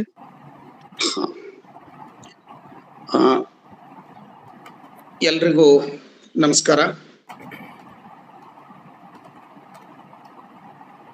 ಮೊಟ್ಟ ಮೊದಲಿಗೆ ನಾನು ಧಾರವಾಡ ಕಟ್ಟೆಯ ಎಲ್ಲ ಸನ್ಮಿತ್ರರಿಗೆ, ಹಿರಿಯರಾದ ಡಾಕ್ಟರ್ ಬಸವರಾಜ್ ಡೋಣೂರ್ ಸರ್ ಅವರಿಗೆ ಪ್ರೀತಿಪೂರ್ವಕ ವಂದನೆಗಳನ್ನ, ಕೃತಜ್ಞತೆಗಳನ್ನ ತಿಳಿಸಬಯಸ್ತೇನೆ. ನನ್ನ ಕೃತಿ ಅರಿವೆ ಪ್ರಮಾಣ ಕುರಿತು ಒಂದು ಸಂವಾದವನ್ನ ಏರ್ಪಡಿಸಿದ್ದಕ್ಕೆ, ಹಾಗೆ ಅದನ್ನ ಅತ್ಯಂತ ಪ್ರೀತಿಯಿಂದ, ಅದು ಎಷ್ಟು ಅಂತಃಕರಣಕ್ಕೆ ಹಚ್ಕೊಂಡು ಓದಿದ್ದಾರೆ ಅಂತ ಹೇಳಿದ್ರೆ, ಅವರು ಓದುವಾಗ ನನಗೆ ನಡು ಹಾಗೇನೆ ಮಾತಾಡ್ತಾ ಇದ್ರು ನಮ್ಮ ಡಾಕ್ಟರ್ ಕಲ್ಯಾಣರಾವ್ ಪಾಟೀಲ್ರು. ಅವರೊಬ್ಬ ಕನ್ನಡ ಪ್ರಾಧ್ಯಾಪಕರಾಗಿ, ಭಾಷಾ ವಿದ್ವಾಂಸರಾಗಿ ಆ ಕೃತಿಯನ್ನ ಆಸ್ವಾದಿಸಿದ ಪರಿ ನನಗೆ ಹೇಳಿದಾಗ ನನಗೆ ವಿಸ್ಮಯ ಆಯಿತು. ಅಂಥವ್ರು ನನ್ನ ಕೃತಿ ಕುರಿತು ಮಾತನಾಡಿದ್ದು ನನಗೂ ಬಹಳ ಸಂತೋಷ ಆಗಿದೆ. ಅವರು ಅದು ಎಷ್ಟು ಮೆಚ್ಕೊಂಡಿದಾರೋ ಬಹುಶಃ ಅದರದೊಂದು ಈ ಸಮಯದ ಮಿತಿಯೊಳಗೆ ಒಂದು ಸ್ವಲ್ಪ ಕೂಡ ನಮಗೆ ಹೇಳಕ್ಕೆ ಇಲ್ಲಿ ಆಗ್ಲಿಕ್ಕಿಲ್ಲ ಅಂತ ಅನಿಸ್ತದೆ. ನಮ್ಮ ಸಂಭಾಷಣೆ ಒಳಗೆ ಅಷ್ಟೊಂದು ಸಂಗತಿಗಳು ಅಲ್ಲಿ ಹೊರಬಂದಿದ್ದು, ಸಮಗ್ರವಾಗಿ ಒಂದು ಚಿತ್ರಣವನ್ನ ಅವರು ಕೊಟ್ಟಿದ್ದಾರೆ. ಅವರಿಗೆ ನಾನು ಪ್ರೀತಿಪೂರ್ವಕವಾದಂತಹ ತುಂಬು ಹೃದಯದ ಧನ್ಯವಾದಗಳನ್ನ ನಾನು ತಿಳಿಸಬಯಸ್ತೇನೆ. ಹಾಗೆ ಈ ಕೃತಿ ರಚನೆಯ ಒಂದು ಸಂದರ್ಭ ಈ ಸಂದರ್ಭದಲ್ಲಿ ಹಂಚ್ಕೋಬಹುದು ಅಂತ ಹೇಳಿ ನನಗನ್ನಿಸ್ತದೆ. ಒಂದು ಕವಿ ಮನಸ್ಸು ಸದಾ ಒಂದು ಸಮಾಜದ ಒಂದು ಕಲ್ಯಾಣ ಸಮ್ಮತವಾದಂಥ ಸಮಾಜವನ್ನ ಬದುಕನ್ನ ನಿರೀಕ್ಷೆ ಮಾಡುತ್ತದೆ. ಅಂಥದನ್ನ ಸಾಧ್ಯವಾಗಿಸಲಿಕ್ಕೆ 12ನೇ ಶತಮಾನದ ಜೀವನ ಕ್ರಮ, ಶರಣ ಸಿದ್ಧಾಂತ ಅಪ್ಪುಟವಾಗಿ ಅದು ಪೂರಕವಾಗಿ ನಿಲ್ತದೆ. ಅಲ್ಲಿ ವ್ಯಕ್ತಿ ಕಲ್ಯಾಣವೂ ಇದೆ ಮತ್ತು ಸಮಷ್ಟಿ ಕಲ್ಯಾಣವೂ ಕೂಡ ಅದರಲ್ಲಿ ಇದೆ ಅಂತಕ್ಕಂಥದ್ದು ನನಗೆ ಸಂಪೂರ್ಣವಾದಂತಹ ನಂಬಿಕೆ ಮತ್ತು ಮನವರಿಕೆ. ಆದ್ದರಿಂದ ಆ ವಚನಗಳು, ಆ ಜೀವನ ಕ್ರಮ ಮತ್ತೆ ಇವತ್ತಿನ ನಮ್ಮ ಬದುಕಿನ ಎದುರಿಗೆ ಅವುಗಳನ್ನ ನಾವು ತಂದುಕೊಂಡ್ರೆ ಅಥವಾ ಅವುಗಳನ್ನ ನಾವು ಅಳವಡಿಸಿಕೊಂಡ್ರೆ ನಮ್ಮ ಬದುಕಿನ ವ್ಯಕ್ತಿ ಕಲ್ಯಾಣ ಮತ್ತು ಸಮಷ್ಟಿ ಕಲ್ಯಾಣ ಅದು ಸಾಧ್ಯ ಆಗ್ಲಿಕ್ಕೆ ಸಾಧ್ಯ ಇದೆ ಅಂತ ಹೇಳಿ ನನಗೆ ಬಲವಾದ ನಂಬಿಕೆ ಇರುವುದರಿಂದ ನನ್ನ ಮೊದಲ 3 ಕವನ ಸಂಕಲನಗಳಲ್ಲಿ ಅದರ ಒಂದು ಹೊರನೋಟದ ಒಂದು ತಾತ್ವಿಕ ಒಂದು ಎಳೆ ಅಲ್ಲಿ ಕಾಣ್ತಿತ್ತು. ಮುಂದೆ ಕಲ್ಯಾಣವೆಂಬ ಪ್ರಣತಿ ಅಪ್ಪುಟವಾಗಿ 63 ವಚನಕಾರರ ಕುರಿತು ಸುನೀತಗಳನ್ನು ರಚಿಸಿದಾಗ ನಾನು ಬಹಳ ಒಂದು ಸಂತೋಷವನ್ನ ಅನುಭವಿಸಿದೆ. ಅಲ್ಲಿ ನಾನು ಒಂದು ಮಾತು ಗಮನಕ್ಕೆ ಬಂದಿತ್ತು ನನಗೆ. ಇದು ಶರಣ ಬೀಜ ನಮ್ಮ ಎದೆಯೊಳಗೆ ಬಿತ್ತಿಕೊಂಡಂತೆ ಅನ್ನುವ ರೀತಿಯಲ್ಲಿ ಕಲ್ಯಾಣವೆಂಬ ಪ್ರಣತಿಯಲ್ಲಿ ಬೇರೆ ಬೇರೆ ವಚನಕಾರರ ಒಂದು ಜೀವನ ಚಿತ್ರಣವನ್ನ ಕಟ್ಟಿಕೊಡುವಾಗ ನಮ್ಮ ಎದೆಗೆ ಆ ಶರಣರ ಬೀಜ ಒಂದಿಷ್ಟು ಬಿದ್ರೆ ಸಾಕು, ಅಲ್ಲಮ್ಮ ಹೇಳುವ ಹಾಗೆ, ದೇವನೂರು ಹೇಳುವ ಹಾಗೆ, ಎದೆಗೆ ಬಿದ್ದ ಅಕ್ಷರ ನೆಲಕ್ಕೆ ಬಿದ್ದ ಬೀಜ ಕೆಟ್ಟಿತ್ತೆನ ಬೇಡ ಫಲದಲ್ಲಿ ಅರಸಿಕು ಅನ್ನುವ ಒಂದು ವಿಶ್ವಾಸದಂತೆ ಆ ವಚನಕಾರರನ್ನ ಓದುವಂತಹ ಸಂದರ್ಭದಲ್ಲಿ ನನಗೆ ಕಾಡಿದಂತಹ ಪಾತ್ರ ಅಕ್ಕನಾಗಮ್ಮ ತಾಯಿಯ ಪಾತ್ರ. ಈ ಅಕ್ಕನಾಗಮ್ಮ ತಾಯಿಯ ಪಾತ್ರ ಶರಣ ಒಂದು ಪರಂಪರೆಯಲ್ಲಿ ಒಂದು ಬಹಳ ಪ್ರಮುಖವಾದಂತಹ ಒಂದು ಸೂತ್ರದ ಪಾತ್ರ ಹೌದು ಅದು. ಆದರೆ ಅದು ನನಗನ್ನಿಸ್ತದೆ ಎಲ್ಲೋ ಸಾಹಿತ್ಯ ಲೋಕ ಅಥವಾ ಅದು ಒಂದು ಅಲಕ್ಷಿತ ಪಾತ್ರವಾಗಿ ಉಳ್ಕೊಳ್ತೇನೋ ಅಂತ ಹೇಳಿ, ಇಟ್ಸ್ ನೆಗ್ಲೆಕ್ಟೆಡ್ ಒಂದು ಪಾತ್ರವಾಗಿ ಉಳಿತು ಅಂತ ಹೇಳಿ ನನಗನ್ನಿಸಿದ್ದಿದೆ. ಅದು ಯಾಕೆ ಮಹತ್ವದ ಪಾತ್ರ ಅಂತ ಹೇಳಿ ನನಗನ್ನಿಸ್ತು ಅಂತ ಹೇಳಿದ್ರೆ, ಯಾವ ಸಮಾಜದಲ್ಲಿ ಶ್ರೇಣೀಕೃತ ವ್ಯವಸ್ಥೆ ಇತ್ತೋ, ಯಾವ ಸಮಾಜದಲ್ಲಿ ಸ್ತ್ರೀಗೆ ಸ್ವಾತಂತ್ರ್ಯ ಇರ್ಲಿಲ್ಲೋ, ಅಲ್ಲಿಯೂ ಕೂಡ ಅಸಮಾನತೆ ಇತ್ತೋ, ಅಂಥ ಒಂದು ಸಂದರ್ಭದಲ್ಲಿ ಒಂದು ಪರ್ಯಾಯ ಸಮಸಮಾಜವನ್ನ ಕಟ್ಟತಕ್ಕಂಥ ಒಂದು ಕನಸನ್ನ ತನ್ನ ತಮ್ಮನ ಮೂಲಕ ಅದು ಸಾಕಾರಗೊಳಿಸ್ಲಿಕ್ಕೆ ಪ್ರಯತ್ನ ಮಾಡ್ತಾಳೆ ಅಕ್ಕನಾಗಲಾಂಬಿಕೆ. ಆ ಬಸವಣ್ಣನ ಒಂದು ವೈಚಾರಿಕ ಒಂದು ಸಿದ್ಧಾಂತವನ್ನ ಸಿದ್ಧಗೊಳಿಸುವಲ್ಲಿ ಅಕ್ಕನ ಪಾತ್ರ ಇದೆ ಅಂತ ಹೇಳಿ ನನಗೆ ಅನ್ನಿಸ್ತದೆ. ಆ ಒಂದು ಜನಿವಾರದ ಧಾರಣೆಯ ಸಂದರ್ಭ ಬಂದಾಗ ಅಕ್ಕನಿಗೆ ಮೊದಲು ಕೊಡಿ, ನನಗೆ ಆಮೇಲೆ ತಗೊಳ್ತೀನಿ ಅಂತಕ್ಕಂಥ ಸಹಜವಾದಂತಹ ಪ್ರಶ್ನೆ ಅವರಿಗೆ ಎದುರಿಟ್ಟಾಗ ಅವರು ದಿಗಿಲುಗೊಳ್ತಾರೆ.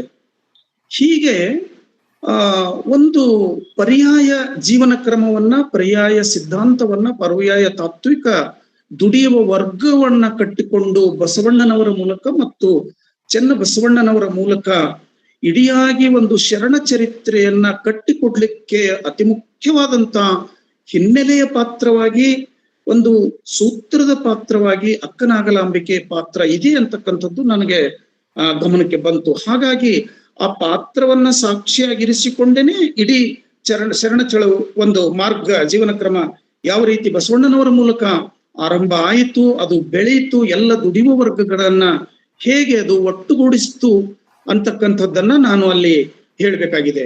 ಮತ್ತೆ ಆ ಒಂದು ದಂಗೆ ಆದಂತಹ ಒಂದು ಅಂತರ್ಜಾತೀಯ ವಿವಾಹ ಅಂತ ಹೇಳಿ ಯಾವ ಒಂದು ಪಟ್ಟಭದ್ರ ಹಿತಾಸಕ್ತಿಗಳು ಅದನ್ನ ವಿರೋಧ ಮಾಡಿ ದಂಗೆ ಏಳುವಂತಹ ಪ್ರಯತ್ನ ಮಾಡಿ ಅವರ ಉದ್ದೇಶ ವಚನ ಸಾಹಿತ್ಯವನ್ನ ಸುಟ್ಟು ಹಾಕಬೇಕು ಅಥವಾ ಅದನ್ನ ಇಲ್ಲವಾಗಿಸಬೇಕು ಅಂತಕ್ಕಂತಹ ಒಂದು ಇಂಗಿತವನ್ನ ಅಕ್ಕನಾಗಲಾಂಬಿಕೆ ಬಹಳ ಸೂಕ್ಷ್ಮವಾಗಿ ಅರ್ಥ ಮಾಡಿಕೊಂಡು ಅವರೊಂದಿಗೆ ಹೋರಾಟ ಮಾಡದೆ ಸಾಹಿತ್ಯವನ್ನ ತನ್ನ ಜೀವದಂತೆ ರಕ್ಷಣೆ ಮಾಡಿದಂತಹ ಶ್ರೇಯಸ್ಸು ಆ ಮಹಾತಾಯಿದು ಅಂತ ಹೇಳಿ ನನಗೆ ಅನ್ನಿಸ್ತದೆ. ಬಹುಶಃ ಆ ತಾಯಿ ಆ ಸಂದರ್ಭದಲ್ಲಿ ತಿಳುವಳಿಕೆ ಕೊಟ್ಟಂತಹ ಮಾಚಿದೇವರು ಇರಬಹುದು, ಅಪ್ಪಣ್ಣವರು ಇರಬಹುದು, ಚನ್ನಬಸವಣ್ಣನವರು ಇರಬಹುದು, ಎಲ್ಲರನ್ನ ತಿಳುವಳಿಕೆಗೆ ಒಳಪಡಿಸಿ ಆ ವಚನ ಸಾಹಿತ್ಯವನ್ನ ರಕ್ಷಣೆ ಮಾಡಿದಂತಹ ಒಂದು ಶ್ರೇಯಸ್ಸು ಅಥವಾ ಒಂದು ಏನದು ಹೋಗ್ಬೇಕು ಅಂತ ಹೇಳಿದ್ರೆ ಅದು ಅಕ್ಕಗೆ ಮಾತ್ರ ಅಂತ ಹೇಳಿ ನನಗೆ ಎಷ್ಟು ಸಲ ಅನ್ನಿಸಿದ್ದಿದೆ. ಹಾಗಾಗಿನೇ ಅವಳು ಆ ವಚನವನ್ನ ತನ್ನ ಮುಕ್ತಿಯಂತೆ ತಲೆ ಮೇಲೆ ಹೊತ್ತುಕೊಂಡು ಇಡೀ ಒಂದು ಕಾಡು ಮೇಡು ಯುದ್ಧ ಎಲ್ಲವನ್ನ ಎದುರಿಸ್ಕೊಂಡು ಉಳುವಿಗೆ ಹೋಗ್ತಾಳೆ. ಉಳುವಿಯಲ್ಲಿ ಮಗನ ಒಂದು ಲಿಂಗೈಕ್ಯ ಅದು ಅಲ್ಲಿ ಅವಳು ನೋಡ್ತಾಳೆ. ಆ ಒಂದು ದುಃಖ ತಡಿಲಾರದೆ ಮುಂದೆ ತರೀಕೆರೆಗೆ ಹೋಗಿ ಅಲ್ಲಿ ತನ್ನ ಕೊನೆಯ ಜೀವನವನ್ನ ಅವಳು ಅಕ್ಕ ಅಲ್ಲಿ ನಡೆಸ್ತಾಳೆ. ಕೊನೆಗೆ ಅಲ್ಲಿ ಲಿಂಗೈಕ್ಯಳಾಗ್ತಾಳೆ ಅಂತಕ್ಕಂಥದ್ದು. ಅಂದ್ರೆ ಶರಣ ಚರಿತ್ರೆಗೆ ಒಂದು ಸೂತ್ರದ ಆರಂಭದ ಪಾತ್ರವೂ ಹೌದು, ಕೊನೆಯ ಪಾತ್ರವೂ ಹೌದು ಅಕ್ಕ.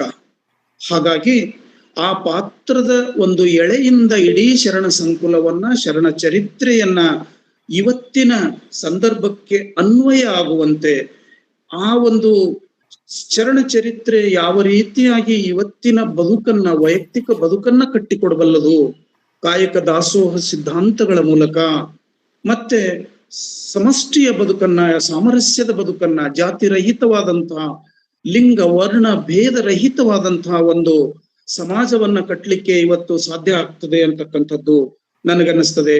ಸಂವಿಧಾನ ಅಷ್ಟೆಲ್ಲ ಆಶಯಗಳು ಕೊಟ್ಟರು ಕೂಡ ಆ ಎಲ್ಲ ಆಶಯಗಳು ಆ ವಚನಕಾರರಲ್ಲಿ ನಮಗೆ ಸಿಗ್ತವೆ. ಯಾವಾಗ ಈ ಶರಣ ಚರಿತ್ರೆ ಒಂದು ರೀತಿ ಸಾಕಾರಕ್ಕೆ ಬಂದ್ರೆ ನಮ್ಮ ಸಂವಿಧಾನಕ್ಕೂ ಕೂಡ ದೊಡ್ಡ ಒಂದು ಶಕ್ತಿ ಬರ್ತದೆ, ಬಲ ಬರ್ತದೆ ಅಂತಕ್ಕಂಥ ಒಂದು ಬಲವಾದ ಒಟ್ಟು ನಂಬಿಕೆ ಹಿನ್ನೆಲೆಯಲ್ಲಿ ನಮ್ಮ ಬದುಕು ಒಂದು ಕಾಲದಲ್ಲಿ ಅರಿವೇ ಗುರು ಅಂತ ಹೇಳಿದ್ರು.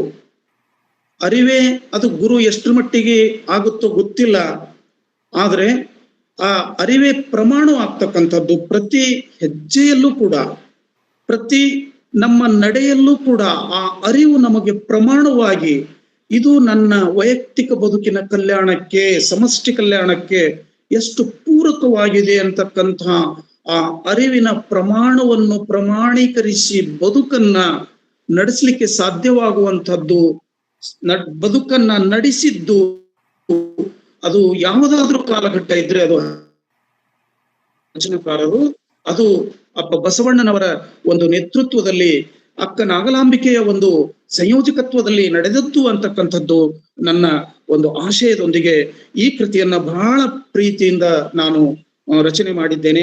18 ತಿಂಗಳ ಕಾಲ ನಾನು ಈ ಕೃತಿಯನ್ನ ರಚನೆ ಮಾಡಿದ್ದೇನೆ.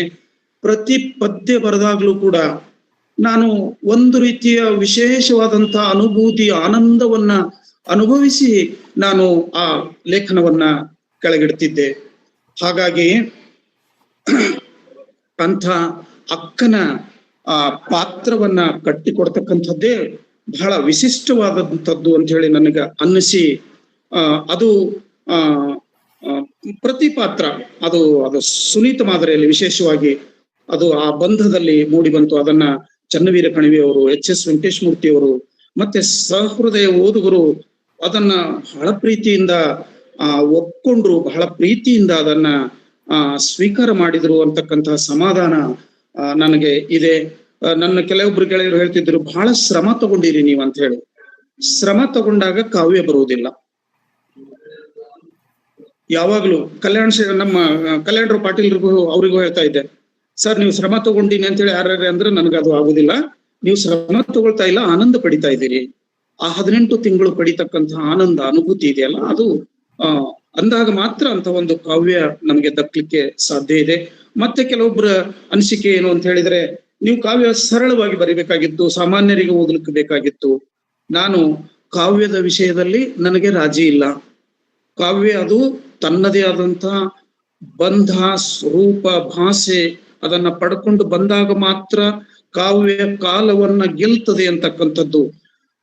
ಪಂಪ, ಹರಿಹರ, ಕುಮಾರವ್ಯಾಸರು ಇವತ್ತಿನವರೆಗೂ 9,000 10,000 ವರ್ಷ 900 1000 ವರ್ಷಗಳಾದ್ರೂ ಕೂಡ ಇವತ್ತು ಯಾಕೆ ಅವರು ಇದ್ದಾರೆ ಅಂತ ಹೇಳಿದ್ರೆ ಅವರ ಕಾವ್ಯಕ್ಕೆ ಅಂತ ಕಾಲವನ್ನ ಗೆಲ್ಲತಕ್ಕಂಥ ಶಕ್ತಿ ಇದೆ. ಹಾಗಾಗಿ ಕಾವ್ಯದ ಬರವಣಿಗೆಯಲ್ಲಿ ನನ್ನದು ಯಾವುದೇ ರಾಜಿಯ ಸ್ವಭಾವ ಇಲ್ಲ. ಹಾಗಾಗಿ ಅದು ಕಾವ್ಯ ಸ್ವರೂಪದ್ದೇ ಆಗಿರ್ಬೇಕು ಅಂದಾಗ ಮಾತ್ರ ಅದು ಅದಕ್ಕೆ ಒಂದು ಓದ್ತಕ್ಕಂಥದ್ದು ಒಂದು ಹೃದಯವಂತಿಕೆ ಅಥವಾ ಒಂದು ಕಾವ್ಯ ಮನಸ್ಥಿತಿ ಕೂಡ ಬೇಕಾಗ್ತದೆ ಅಂತ ಹೇಳಿ ನಮ್ಮ ಕಲ್ಯಾಣರಾವ್ ಪಾಟೀಲ್ ಸರ್ ಹೇಳ್ತಿದ್ರು. ಹಾಗಾಗಿ ಇಂತಹ ಒಂದು ಅರಿವೆ ಪ್ರಮಾಣ ಸಾಕಷ್ಟು ಕಡೆ ಚರ್ಚೆ ಆಯ್ತು. ಇಲ್ಲಿ ಕೂಡ ಚರ್ಚೆ ಆಗಿದ್ದು ನನಗೆ ಸಂತೋಷ ತಂದಿತು. ನಮ್ಮ ವಿದ್ವಾಂಸರಾದಂತಹ ಹಿರಿಯರಾದಂತಹ ಅತ್ಯಂತ ಸಹೃದಯ ವ್ಯಕ್ತಿ ಕಲ್ಯಾಣರಾವ್ ಪಾಟೀಲ್ರು ಬಹಳ ಪ್ರೀತಿಯಿಂದ ಅದನ್ನ ಓದಿ 3ನೇ ಸಲ ಓದಿದ್ದೀನಿ ಅಂತ ಹೇಳ್ತಿದ್ರು. ಅಂದಾಗ ಒಂದು ಕಾವ್ಯ ಮತ್ತೆ ಮತ್ತೆ ಓದಿಸ್ಕೊಂಡು ಯಾವತ್ತೋ ರಚನೆ ಆದಂಥದ್ದು ಇವತ್ತಿಗೂ ಕೂಡ ಸಲ್ತಕ್ಕಂಥದ್ದು ನಿಲ್ತಕ್ಕಂಥದ್ದು ಇದ್ರೆ ಅದು ಒಂದು ಗಟ್ಟಿ ಕಾವ್ಯ, ಅದೊಂದು ಶ್ರೇಷ್ಠ ಕಾವ್ಯ ಅಂತ ಹೇಳಿ ಅವರು ಹೇಳ್ತಾ ಇದ್ರು. ಅವರಿಗೆ ಮತ್ತು ಧಾರವಾಡ ಕಟ್ಟೆಯವರಿಗೆ ಮತ್ತೊಮ್ಮೆ ವಂದಿಸಿ, ನನ್ನೆಲ್ಲ ಸಾಹಿತ್ಯ ಮಿತ್ರರು ಕೂಡ ಇಲ್ಲಿ ಇದರಲ್ಲಿ ಸೇರ್ಕೊಂಡಿದ್ದಾರೆ, ಇದರನ್ನ ಕೇಳ್ತಾ ಇದ್ದಾರೆ. ಅವರಿಗೂ ಕೂಡ ನಾನು ಪ್ರೀತಿಪೂರ್ವಕ ಧನ್ಯವಾದಗಳನ್ನ ಅರ್ಪಿಸ್ತೇನೆ. ಎಲ್ಲರಿಗೂ ನಮಸ್ಕಾರ. ಧನ್ಯವಾದಗಳು ಸರ್. ನಮಸ್ಕಾರ. ಈಗ ಅಧ್ಯಕ್ಷೀಯ ನುಡಿಗಳು ಪ್ರೊಫೆಸರ್ ಬಸವರಾಜ್ ಡೊಣ್ಣೂರ್, ಮಾನ್ಯ ನಿರ್ದೇಶಕರು, ಅಧ್ಯಯನಾಂಗ, ಕರ್ನಾಟಕ ಕೇಂದ್ರೀಯ ವಿಶ್ವವಿದ್ಯಾಲಯ ಕಲಬುರಗಿ. Sir please. ಎಲ್ಲರಿಗೂ ನಮಸ್ಕಾರ. ಶಿವರಾಜ್, ನನ್ನ ಧ್ವನಿ ಕೇಳಿಸ್ತದಲ್ಲ? ಹಾ ಸರ್. ಧಾರವಾಡ ಕಟ್ಟೆಯ ಎಲ್ಲ ಸಂಗಾತಿಗಳೇ, ಹಿರಿಯರೇ, ಸಾಹಿತ್ಯಾಸಕ್ತರೇ, ಎಲ್ಲರಿಗೂ ನಮಸ್ಕಾರ. ಇಲ್ಲಿಯವರೆಗೆ ನಾವು ಒಬ್ಬ ವಿದ್ವಾಂಸರ ಮತ್ತು ಒಬ್ಬ ಕವಿಯ ಮಾತುಗಳನ್ನು ಕೇಳಿದ್ದೇವೆ. ಡಾಕ್ಟರ್ ಕಲ್ಯಾಣರಾವ್ ಪಾಟೀಲ್ರು ವಿಶ್ರಾಂತಿ ಪಡೆಯದ ವಿಶ್ರಾಂತ ಪ್ರಾಧ್ಯಾಪಕರು. ಕಲ್ಯಾಣರಾವ್ ಪಾಟೀಲ್ ಅವರಿಗೆ ನಾವು ವಿಶ್ರಾಂತ ಪ್ರಾಧ್ಯಾಪಕರು ಎಂದು ಕರೆಯಲು ಸಾಧ್ಯವಿಲ್ಲ. ಏಕೆಂದರೆ ಅವರು ಚಿಂತನಶೀಲರು, ಚಲನಶೀಲರು, ಕ್ರಿಯಾಶೀಲರು ಮತ್ತು ಅಪ್ಪಟ ಕಾಯಕ ಜೀವಿಗಳು, ರಾಷ್ಟ್ರಪ್ರೇಮಿಗಳು. ಇವರ ಬಗ್ಗೆ ನನಗೆ ಬಹಳ ಅಭಿಮಾನ ಇದೆ ಮತ್ತು ಹೆಮ್ಮೆ ಇದೆ. ಅವರ ವಿದ್ವತ್ತಿನ ಬಗ್ಗೆ, ಅವರ ಸಾಹಿತ್ಯ ನಿಷ್ಠೆಯ ಬಗ್ಗೆ, ಅವರ ಸ್ಪಷ್ಟತೆಯ ಬಗ್ಗೆ, ಅವರ ವಿಚಾರಗಳ ಬಗ್ಗೆ, ಅವರ ನಡೆ ನುಡಿಯ ಬಗ್ಗೆ ನನಗೆ ಬಹಳ ಹೆಮ್ಮೆ ಇದೆ. ಕಲ್ಯಾಣರಾವ್ ಪಾಟೀಲ್ ಅವರು ಇಲ್ಲಿಯವರೆಗೆ ಮಹಂತಪ್ಪ ನಂದೂರವರ ಅರಿವೇ ಪ್ರಮಾಣ ಕಾವ್ಯದ ಕುರಿತು ಮಾತನಾಡಿದರು. ಬಹಳ ಸಮಗ್ರವಾಗಿ ಮಾತನಾಡಿದರು, ಸಂಪೂರ್ಣವಾಗಿ ಮಾತನಾಡಿದರು, ಬಹಳ ವಿವರವಾಗಿ ಮಾತನಾಡಿದರು ಮತ್ತು ಈ ಕಾವ್ಯ ಕೃತಿಯ ಕುರಿತು ಅನೇಕ ಸಂಗತಿಗಳನ್ನು ನಮ್ಮ ಗಮನಕ್ಕೆ ತಂದರು, ನಮ್ಮ ಅರಿವನ್ನು ವಿಸ್ತರಿಸಿದರು. ಏಕೆಂದರೆ ಇದು ಅರಿವಿನ ಮಾತು. ಏಕೆಂದರೆ ಈ ಕಾವ್ಯದ ಶೀರ್ಷಿಕೆಯೇ ಅರಿವೇ ಪ್ರಮಾಣ. ಶೇಕ್ಸ್ಪಿಯರ್ ಕಿಂಗ್ ಲಿಯರ್ ನಾಟಕದಲ್ಲಿ ಹೇಳ್ತಾನೆ, ರೈಪ್ನೆಸ್ ಈಸ್ ಆಲ್ ಅಂತ. ಅದು ಅರಿವಿದ್ದಂಗೆ. ರೈಪ್ನೆಸ್ ಅಂದರೆ ಅರಿವು. ರೈಪ್ನೆಸ್ ಈಸ್ ಆಲ್. ಮನುಷ್ಯನಿಗೆ ಬೇಕಾದದ್ದು ಅರಿವು, ಅದೇ ಪ್ರಮಾಣ. ಇರ್ದಿದ್ರೆ ಮನುಷ್ಯನ ಬದುಕಿಗೆ ಅದು ಅರ್ಥ ಇಲ್ಲ ಅನಿಸ್ತದೆ. ಮಹಂತಪ್ಪ ನಂದೂರವರು ಈ ಕಾರ್ಯಕ್ರಮದಲ್ಲಿ ಉಪಸ್ಥಿತರಿದ್ದು ತಮ್ಮ ಕಾವ್ಯ ಪಯಣದ ಕುರಿತು ಮಾತನಾಡಿದರು. ಕಾವ್ಯದ ಬಗ್ಗೆ, ನನ್ನ ಕಾವ್ಯದೊಂದಿಗೆ ನಾನು ರಾಜಿ ಮಾಡಿಕೊಳ್ಳುವುದಿಲ್ಲ ಎಂಬ ಮಾತನ್ನು ಆಡಿದರು. ಅಂದರೆ ಕಾವ್ಯ ರಚಿಸುವಾಗ, ವಿಶೇಷವಾಗಿ ಅರಿವೇ ಪ್ರಮಾಣದಂಥ ದೀರ್ಘ ಕಾವ್ಯ ರಚಿಸುವಾಗ ಕಾವ್ಯದ ಶಿಲ್ಪದೊಂದಿಗೆ, ಬಂಧದೊಂದಿಗೆ, ಕಾವ್ಯದ ಭಾಷೆಯೊಂದಿಗೆ ಅಥವಾ ಕಾವ್ಯದ ದರ್ಶನದೊಂದಿಗೆ ರಾಜಿ ಮಾಡಿಕೊಳ್ಳುವ ಅಗತ್ಯ ಬೀಳುವುದಿಲ್ಲ. ರಾಜಿ ಮಾಡಿಕೊಂಡಾಗ ಅಂಥ ಕಾವ್ಯ ಸಾಧ್ಯ ಆಗುವುದಿಲ್ಲ. ಹೀಗಾಗಿ ಪ್ರಾರಂಭದಲ್ಲಿ ನಾನು ಕಲ್ಯಾಣರಾವ್ ಪಾಟೀಲ್ ಸರ್ ಅವರಿಗೆ ಮತ್ತು ಮಹಂತಪ್ಪ ನಂದೂರವರಿಗೆ ಧನ್ಯವಾದಗಳನ್ನು, ಕೃತಜ್ಞತೆಗಳನ್ನು ಸಲ್ಲಿಸ್ತೇನೆ. ಮಹಂತಪ್ಪ ಅವರು ಪಟ್ಟಣದವರು. ನಾವು ಅವರ ಊರಿನ ಹತ್ತಿರ ಬಂದಿದ್ದೇವೆ. ಅವರು ಓದಿದ್ದು ಪಟ್ಟಣದಲ್ಲಿ, ಕಡಗಂಚಿಯಲ್ಲಿ, ಕಲಬುರಗಿಯಲ್ಲಿ. ಈಗ ಅವರು ನನ್ನ ಕರ್ಮಭೂಮಿಯ ಹತ್ತಿರ ಇದ್ದಾರೆ, ಧಾರವಾಡದ ಹತ್ತಿರ ಇದ್ದಾರೆ. ಆಗಾಗ ಭೇಟಿ ಆಗ್ತಾ ಇರ್ತಾರೆ. ಧಾರವಾಡದ ಕಾರ್ಯಕ್ರಮಗಳಿಗೂ ಕೂಡ ಅವರು ಬರ್ತಿರ್ತಾರೆ. ಈ ಇಬ್ಬರು ಮಹನೀಯರ ಒಂದು ಸಖ್ಯ ಸಂಪರ್ಕ ನನಗೆ ಸಿಕ್ಕಿದ್ದು ನಾನು ಕಲಬುರಗಿಗೆ ಬಂದ ಮೇಲೆ. ಕಳೆದ 10 ವರ್ಷಗಳಿಂದ ನಾನು ಅವರ ಪ್ರೀತಿಯನ್ನು ಉಂಡಿದ್ದೇನೆ. ಈ ಕಾರ್ಯಕ್ರಮದಲ್ಲಿ ಅನೇಕ ಜನ ಹಿರಿಯರಿದ್ದಾರೆ. ವೀರಣ್ಣ ದಂಡಿಯವರಿದ್ದಾರೆ, ನಮಗೆ ಎಲ್ಲ ಹಿರಿಯರು, ಹಿತೈಷಿಗಳು, ವಿದ್ವಾಂಸರು ಅವರು ಇದ್ದಾರೆ. ಅಗತ್ಯ ಬಿದ್ದರೆ ಅವರು 2 ಮಾತುಗಳನ್ನು ಆಡಬಹುದು. ಕೊನೆಗೆ ಈ ಕೃತಿಯ ಬಗ್ಗೆ ಕಲ್ಯಾಣರಾವ್ ಪಾಟೀಲ್ ಅವರು ಬಹಳ ವಿವರವಾಗಿ ಹೇಳಿದ್ದಾರೆ. ಕೆಲವು ಮಾತುಗಳನ್ನು ನಾನು ಈ ಸಂದರ್ಭದಲ್ಲಿ ಹೇಳಲಿಕ್ಕೆ ಇಷ್ಟಪಡ್ತೇನೆ. ಅಕ್ಕ ನಾಗಮ್ಮನ ಬಗ್ಗೆ ಬಹಳ ಕೃತಿಗಳು ಬಂದಿಲ್ಲ. ಅಕ್ಕ ನಾಗಮ್ಮನ ಬಗ್ಗೆ ದೊಡ್ಡ ಮಟ್ಟದ ಸಂಶೋಧನೆ ನಡೆದಿಲ್ಲ ಎಂಬ ಮಾತನ್ನು ನಂದೂರವರು ಆಡಿದರು. ಅದರ ಬಗ್ಗೆ ನನಗೆ ಹೆಚ್ಚು ಅಧ್ಯಯನ ಇಲ್ಲ. ಆದರೆ ಅಕ್ಕ ನಾಗಮ್ಮನ ವಚನಗಳನ್ನು ನಾನು ಓದಿದ್ದೇನೆ. 15-16 ವಚನಗಳು ಲಭ್ಯ ಇವೆ. ಇವತ್ತು ಕಾರ್ಯಕ್ರಮ ಪ್ರಾರಂಭವಾಗುವ ಮುಂಚೆ ನಾನು ಒಂದು ವಚನವನ್ನು ಓದಿದೆ. ಅಕ್ಕ ನಾಗಮ್ಮ ಮತ್ತು ಬಸವಣ್ಣನ ನಡುವೆ ಒಂದು ಅದ್ಭುತವಾದ ಸಂಬಂಧವಿತ್ತು. ಅದು ಸಹೋದರ ಸಹೋದರಿಯ ಸಂಬಂಧ ಇತ್ತು, ಜೊತೆಗೆ ಒಂದು ಸ್ನೇಹ ಇತ್ತು ಇಬ್ಬರಲ್ಲೂ. ಆ ಕಾರಣಕ್ಕಾಗಿಯೇ ಬಸವಣ್ಣನ ಸುಖ ದುಃಖ, ಬಸವಣ್ಣನ ತಾಪತ್ರಯಗಳು, ಬಸವಣ್ಣನ ಹೋರಾಟ, ಕನಸುಗಾರಿಕೆ ಇದೆಲ್ಲವೂ ಅಕ್ಕ ನಾಗಮ್ಮನಿಗೆ ಅರ್ಥ ಆಗ್ತಾ ಇತ್ತು. ಯಾಕೆ ಅರ್ಥ ಆಗ್ತಿತ್ತು ಅಂದರೆ ಅವರಿಬ್ಬರ ನಡುವೆ ಒಂದು ಸ್ನೇಹವಿತ್ತು.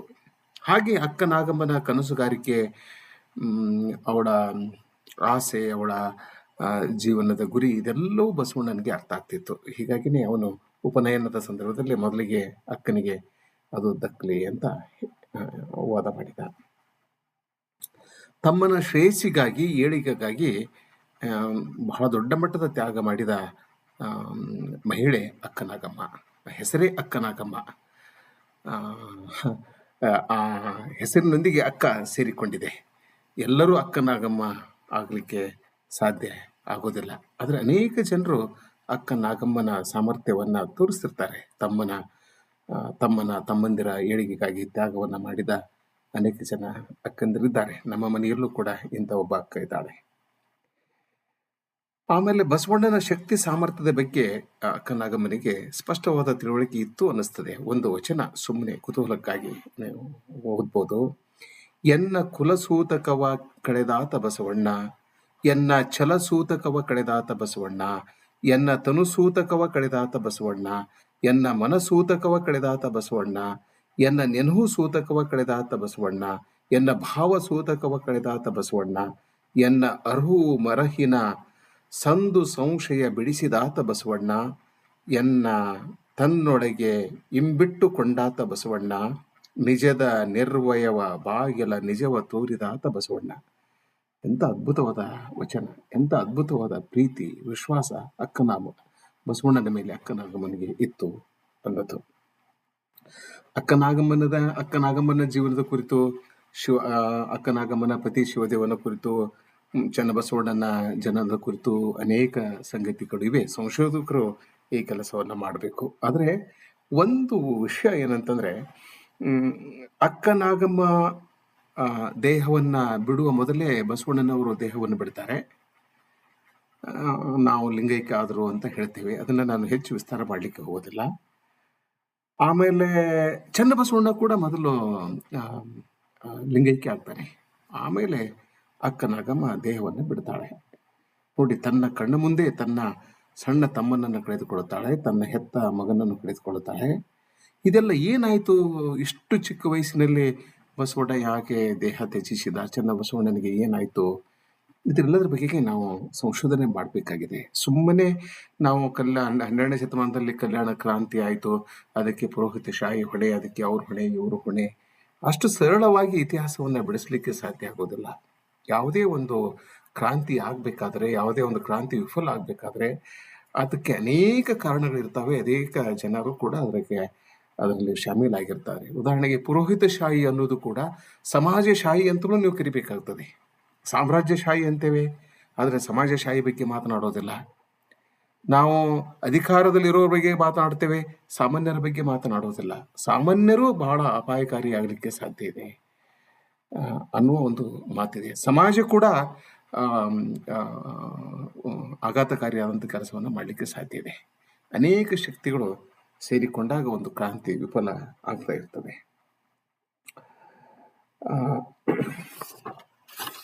ಆಮೇಲೆ ಅಕ್ಕ ನಾಗಮ್ಮನ ಬದುಕಿನ ಕುರಿತು ನಂದೂರವರು ಬರೆದ ದೀರ್ಘ ಕಾವ್ಯ ಇದಾಗಿದೆ. ಎಚ್ ವೆಂಕಟೇಶ ಮೂರ್ತಿಯವರು ಬಹಳ ಮಹತ್ವದ ಮುನ್ನುಡಿಯನ್ನು ಬರೆದಿದ್ದಾರೆ. ಅದರ ಕಲ್ಯಾಣರಾವ್ ಪಾಟೀಲ್ ಅವರು ಬಹಳ ಅದ್ಭುತವಾಗಿ ಮಾತನಾಡಿದ್ದಾರೆ. 50 ಪುಟದ ಲೇಖನವನ್ನು ಕಲ್ಯಾಣರಾವ್ ಪಾಟೀಲ್ ಅವರು ಬರೆಯುವ ಭರವಸೆಯನ್ನು ನೀಡಿದ್ದಾರೆ. ದಯವಿಟ್ಟು ಅವರು ಲೇಖನವನ್ನು ಬರೀಬೇಕು ಮತ್ತು ಅದು ನಮ್ಮ ಪರುಷಕಟ್ಟೆಯಲ್ಲಿ ಮೊದಲು ಪ್ರಕಟ ಆಗಬೇಕು ಅಂತ ನಾನು ಅವರನ್ನು ಕೇಳ್ಕೊಳ್ಳುತ್ತೇನೆ. ಧಾರವಾಡ ಕಟ್ಟೆಯ ಪರುಷಕಟ್ಟೆ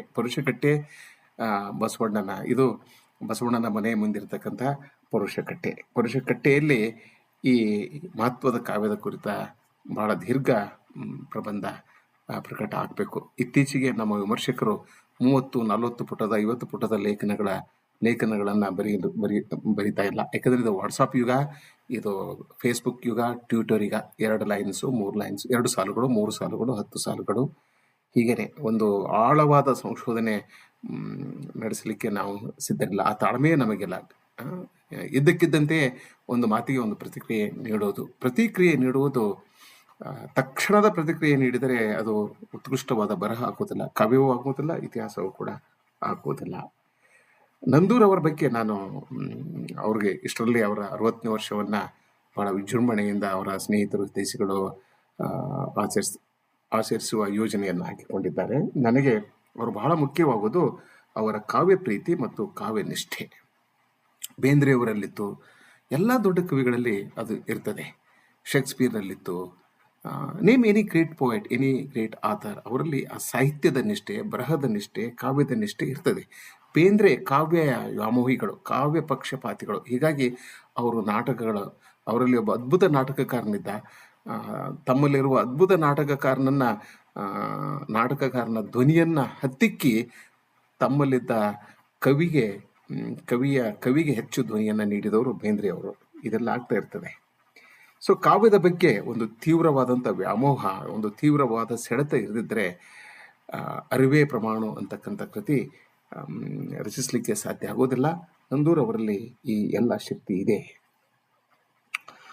ಆಮೇಲೆ ವೆಂಕಟೇಶ್ ಮೂರ್ತಿ ಅವರು ಹೇಳ್ತಾರೆ, ನಂದೂರ್ ಅವರು ಈ ಕಾವ್ಯ ಬರೆಯುವಾಗ 12ನೇ ಶತಮಾನದ ಕಲ್ಯಾಣದಲ್ಲಿ ಜೀವಿಸಿದ್ದಾರೆ ಅಂತ.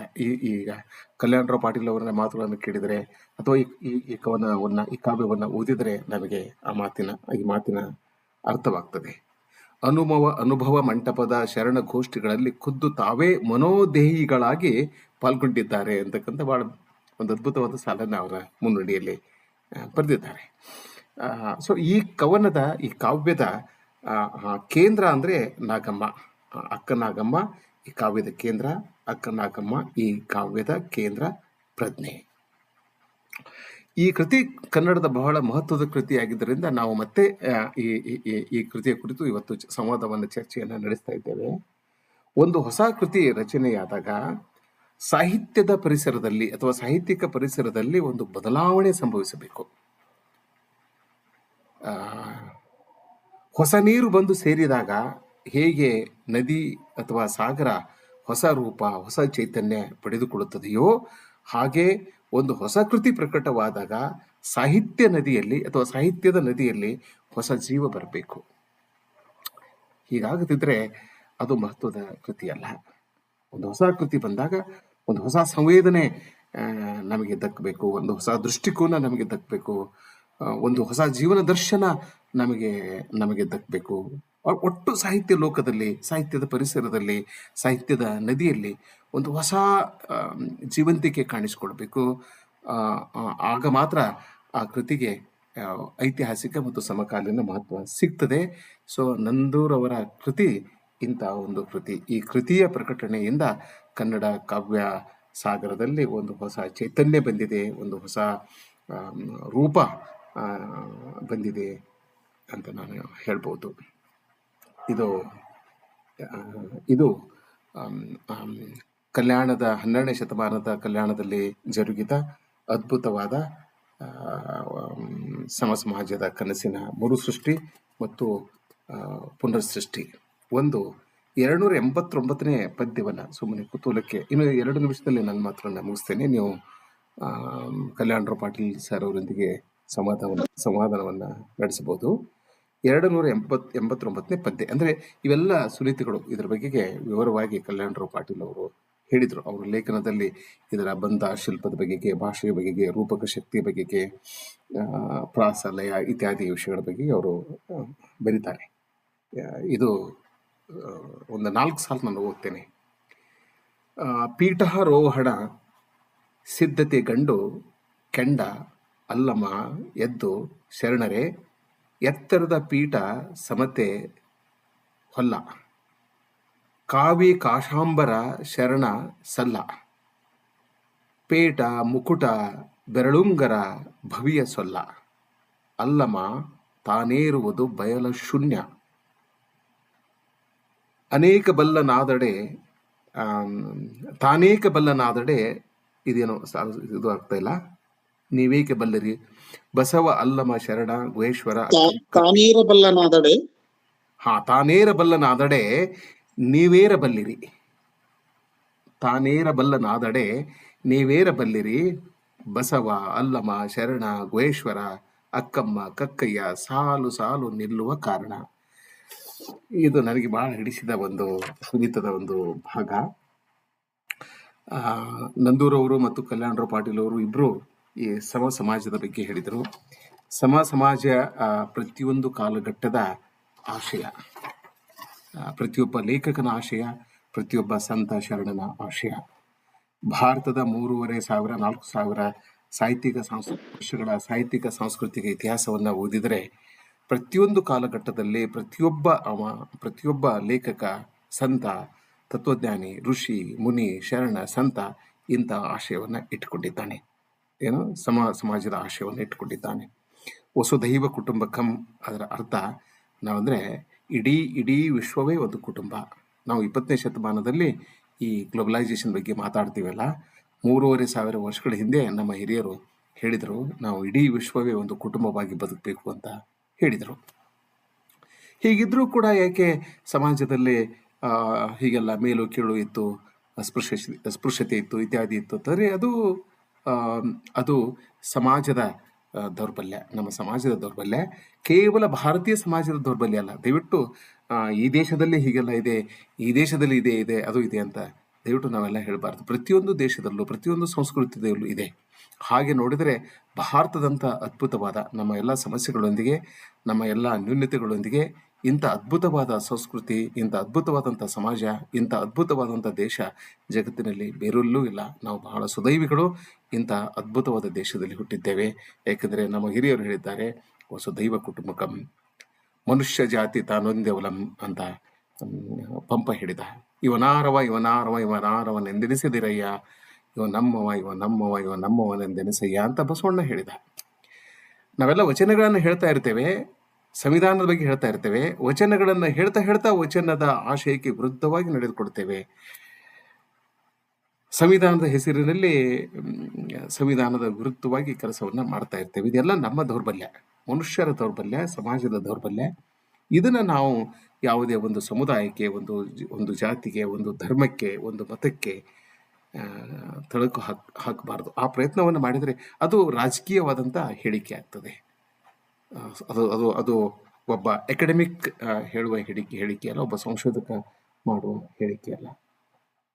ಅದೇನೇ ಇರಲಿ, ಬಸವಣ್ಣ ಕನ್ನಡಿಗರಿಗೆ ದಕ್ಕಿದ್ದು ಇಡೀ ವಚನಕಾರರ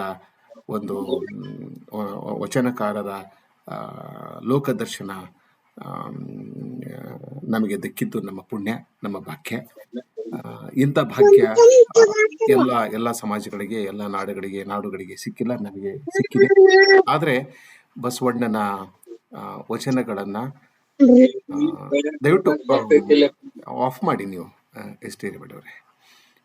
ಬಸವಣ್ಣನ ಆಶಯ, ಬಸವಣ್ಣನ ಕನಸುಗಾರಿಕೆ, ಬಸವಣ್ಣನ ಮಹತ್ವಾಕಾಂಕ್ಷೆ, ಬಸವಣ್ಣನ ಜೀವನ ದೃಷ್ಟಿ, ಲೋಕದೃಷ್ಟಿ ಅದು ನಮಗೆ ದಕ್ಕಬೇಕು. ಈ ಸಮಾಜವನ್ನು ಸುಂದರ ಸಮಾಜವನ್ನಾಗಿ ಮಾಡುವಲ್ಲಿ ನಾವು ನಮ್ಮ ಅಳಿಲು ಸೇವೆ ಸಲ್ಲಿಸಬೇಕು. ಹೀಗಾದಾಗ ಇಂಥ ಕೃತಿಗಳಿಗೆ ಮಹತ್ವ ಬರುತ್ತದೆ, ಇಂಥ ಮಾತುಗಳಿಗೆ ಅರ್ಥ ಬರ್ತದೆ. ಎಷ್ಟು ಮಾತುಗಳು ಈ ಸಂದರ್ಭದಲ್ಲಿ ಸಾಕು. ಅಕ್ಕನಾಗಮ್ಮ, ಬಸವಣ್ಣ, ಅಲ್ಲಮ್ಮ, ನಮ್ಮೆಲ್ಲ ಋಷಿ ಮುನಿಗಳು, ಶರಣರು, ಸಂತರು ನಮ್ಮನ್ನು ಹರಸಲಿ, ನಮ್ಮನ್ನು ಸತ್ಯದೆಡೆಗೆ, ಬೆಳಕಿನೆಡೆಗೆ, ಮಹಾ ಬೆಳಕಿನೆಡೆಗೆ, ಆಲಯದಿಂದ ಬಯಲಿನ ಕಡೆಗೆ ಕರೆದುಕೊಂಡು ಹೋಗಲಿ ಎಂಬ ಆಶಯವನ್ನು ವ್ಯಕ್ತಪಡಿಸುತ್ತಾ ಎಲ್ಲರಿಗೂ ವಂದಿಸುತ್ತಾ ನನ್ನ ಮಾತುಗಳನ್ನು ಮುಗಿಸ್ತೇನೆ. ಎಲ್ಲರಿಗೂ ಶುಭವಾಗಲಿ. ನಮಸ್ಕಾರ. ಧನ್ಯವಾದಗಳು ಸರ್. ಈಗ ವೇದಿಕೆಯಲ್ಲಿ ಮುಕ್ತ ಚರ್ಚೆಗೆ ಅವಕಾಶವಿದೆ.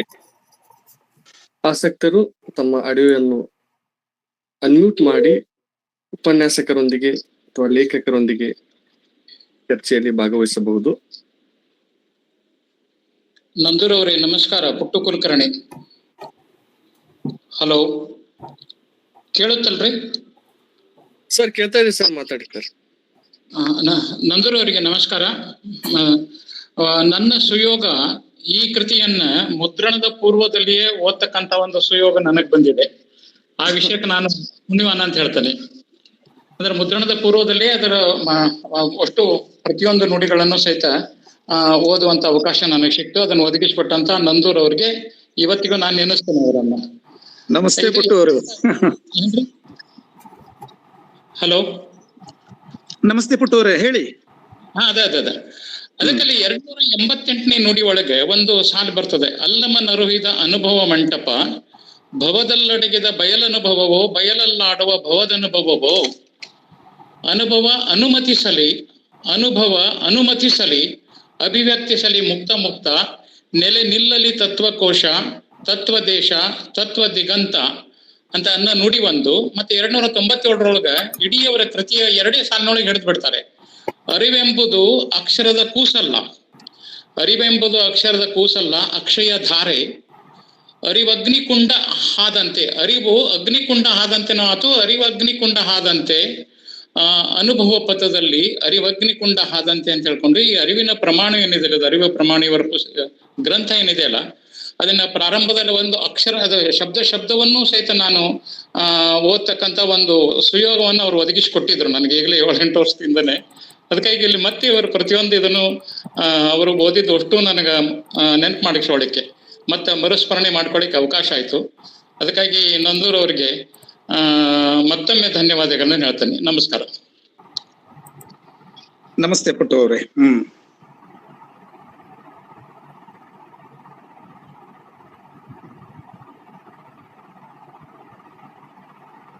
ಮತ್ತೆ ಯಾರಾದರೂ ಸಾಹಿತ್ಯಾಸಕ್ತರು, ಲೇಖಕರ ನುಡಿಗಳಿಗೆ ಅಥವಾ ಉಪನ್ಯಾಸಕರ ನುಡಿಗಳಿಗೆ ಪೂರಕ ನುಡಿಗಳನ್ನು ಹಂಚಿಕೊಳ್ಳಬಹುದು ಅಥವಾ ತಮ್ಮ ಪ್ರಶ್ನೆಗಳಿದ್ದರೆ ನೇರವಾಗಿ ಉಪನ್ಯಾಸಕರೊಂದಿಗೆ ಮಾತನಾಡಬಹುದು. ಸರ್, ಈ ಸಂದರ್ಭದಲ್ಲಿ ನಾನು ಇನ್ನೊಂದು ಸಂಗತಿ ಹೇಳೋದು ನನ್ನ ಕರ್ತವ್ಯ ಅಂತ ನಾನು ಅನ್ಕೊಂಡಿದ್ದೇನೆ. ಸರ್ ಈ ಅರಿವಿ ಪ್ರಮಾಣ ಕೃತಿ ನಮ್ಮ ಹಿರಿಯರು ಹಿತೈಷಿಗಳಾದಂತಹ ಶಿವಪುತ್ರ ಪಾಶಿ ಅವರು ಅದನ್ನ ಓದ್ತಾ ಎಷ್ಟು ತಲ್ಲೀನರಾಗಿ ಅದ್ರೊಳಗ ಮುಳುಗಿ ಹೋದ್ರು ಅಂತ ಹೇಳಿದ್ರೆ, ಅವರು ಓದಿ ಆದ ನಂತರ ಮತ್ತೆ ಆ ಪ್ರತಿಯೊಂದು ಸುನೀತವನ್ನ ವಿಶ್ಲೇಷಣೆ ಮಾಡ್ತಕ್ಕಂಥ, ನಿರ್ವಚನ ಮಾಡ್ತಕ್ಕಂಥ ಪ್ರಯತ್ನವನ್ನ ಮಾಡಿ 225 ಪುಟದ ಈ ಕೃತಿಯನ್ನ ಕುರಿತು ಅರಿವಿನ ದಾರಿ ಅಂತಕ್ಕಂಥ ಒಂದು ಕೃತಿಯನ್ನ ರಚನೆ ಮಾಡಿದ್ರು ಅವರು. ಅದಕ್ಕಾಗಿ ಅವರಿಗೆ ನಾನು ವಿಶೇಷವಾಗಿ ಈ ಸಂದರ್ಭದಲ್ಲಿ ನಾನು ಧನ್ಯವಾದಗಳನ್ನ ಹೇಳ್ತೇನೆ. ನಮ್ಮ ಕಲ್ಯಾಣರಾವ್ ಪಾಟೀಲ್ರು ಹೇಳ್ತಾ ಇದ್ರು, ಬಹಳಷ್ಟು ಕೃತಿಗಳಿಗೆ ಒಂದು ಸ್ವತಂತ್ರವಾದಂತಹ ಕೃತಿ ಅದರ ಪ್ರತಿಯಾಗಿ ರಚನೆ ಆಗುವಂಥದ್ದು ಇದೆಯಲ್ಲ, ಅದು ಬಹಳ ಅಪರೂಪವಾದಂತಹ ಸಂಗತಿ ಕನ್ನಡ ಸಾಹಿತ್ಯದಲ್ಲಿ. ಒಂದು ಕೃತಿ ಕುರಿತು ಬೇರೆ ಬೇರೆ ಲೇಖಕರ ಲೇಖನಗಳು ಸಂಗ್ರಹ ಮಾಡಿ ಒಂದು ಕೃತಿ ಬಂದದ್ದಿದೆ. ಈ ಒಂದು ಕೃತಿಯ ಕುರಿತನೇ ಇಡಿಯಾಗಿ ಒಂದು ಕೃತಿ ಬಂದಂಥದ್ದು ಅದು ನಮ್ಮ ಶಿವಪುತ್ರಪ್ಪ ಆಶೀಸ್ ಸರ್ ಅವರು ಕೂಡ ಅಷ್ಟೇ ಪ್ರೀತಿಯಿಂದ ಅದನ್ನ ಬರೆದಿದ್ದಾರೆ. ಸಿದ್ಧಲಿಂಗೇಶ್ವರ ಪ್ರಕಾಶನ ಕಲಬುರ್ಗಿ ಅವರು ಅದನ್ನ ಪ್ರೀತಿಯಿಂದ ಪ್ರಕಟಿಸಿದ್ದಾರೆ. ಅವರಿಗೂ ಕೂಡ ನಾನು ಧನ್ಯವಾದಗಳನ್ನ ಹೇಳಲಿಕ್ಕೆ ಇಚ್ಛೆ ಪಡ್ತೇನೆ. ನಮಸ್ಕಾರ ಸರ್. ಧನ್ಯವಾದಗಳು ನಮಸ್ಕಾರ ಸರ್. ಸರ್ ಮಾತಾಡಿ ಸರ್. ಮಾತಪ್ಪ ಸರ್ ಮಾತುಗಳನ್ನ ಕೇಳ್ಕೊಂಡ್ವಿ. ಹಾಗೆ ನಮ್ಮ ಕಲಿಕಾ ಗುರುಗಳು, ಕಾಲೇಜಿನ ಪ್ರಾಧ್ಯಾಪಕರಾಗಿರುವಂತ ಡೋನರ್ ಸಾಹೇಬ್ರ ಮಾತುಗಳನ್ನ ಕೇಳ್ಕೊಂಡ್ವಿ. ಬಹಳ ಖುಷಿ ಆಯ್ತು. ಪ್ರತಿ ಸಲನು ನಾವು ಈ ಧಾರವಾಡ ಕಟ್ಟೆಗೆ ಸೇರ್ಬೇಕು ಅಂತ ಬಹಳಷ್ಟು ಆಸೆ ಪಟ್ಟು ಅಲ್ಲಿಂದ ಅನಿಸ್ತದ. ವಿಶೇಷವಾಗಿ ಕೆಲವು ಸಂದರ್ಭಗಳಲ್ಲಿ ಕಾರ್ಯ ಒತ್ತಡದಿಂದ ಆಗ್ತಿರಂಗಿಲ್ಲ. ಮಾಹಿತಿಯನ್ನ ಕೇಳಿದೀವಿ. ಅರಿವಿನ ನುಡಿ ಅಂತಕ್ಕಂಥದ್ದು, ಶರಣ ಸಾಹಿತ್ಯ ಅಂತಕ್ಕಂಥದ್ದು ಬಗೆದಷ್ಟು ಆಳಕ್ಕೆ ಹೋದಷ್ಟು ನಮ್ಗೆ ಮುತ್ತು ರತ್ನ ವಜ್ರ ವೈಡೂರ್ಯಗಳಂತ ಒಂದು ಅದಮ್ಯವಾಗಿರ್ತಕ್ಕಂಥ ವಿಕಾಸಕ್ಕೆ ಮತ್ತು ವಿಚಾರಕ್ಕೆ ಎಡೆ ಮಾಡಿಕೊಡ್ತಕ್ಕಂಥ ಅವಕಾಶಗಳೇ ನಮ್ಗೆ ಹೆಚ್ಚು ಒದ್ದು ಬರ್ತವೆ. ಇಂಥ ಅವಕಾಶಗಳು, ಇಂಥ ಮಹಾತ್ಮರ ಮಾತುಗಳನ್ನ ಕೇಳಲಿಕ್ಕೆ ನಮಗೆ ಪದೇ ಪದೇ ಸಿಗ್ಲಿ ಮತ್ತು ಈ ಧಾರವಾಡ ಕಟ್ಟೆಯೊಳಗ ನಾವು ರೆಗ್ಯುಲರ್ ಆಗಿ ಕೇಳ್ತಾ ಹೋಗೋಣ ಅಂತ ಹೇಳ್ತಾ, ಇಂದಿನ ಧಾರವಾಡ ಕಟ್ಟೆಯ ವಾಚಕರಿಗೂ ಮತ್ತು ಎಲ್ಲರಿಗೂ ವಂದಿಸಿ ನನ್ನ 4 ಮಾತನ್ನ ನಮಸ್ಕರಿಸಿ. ಧನ್ಯವಾದಗಳು ಸರ್.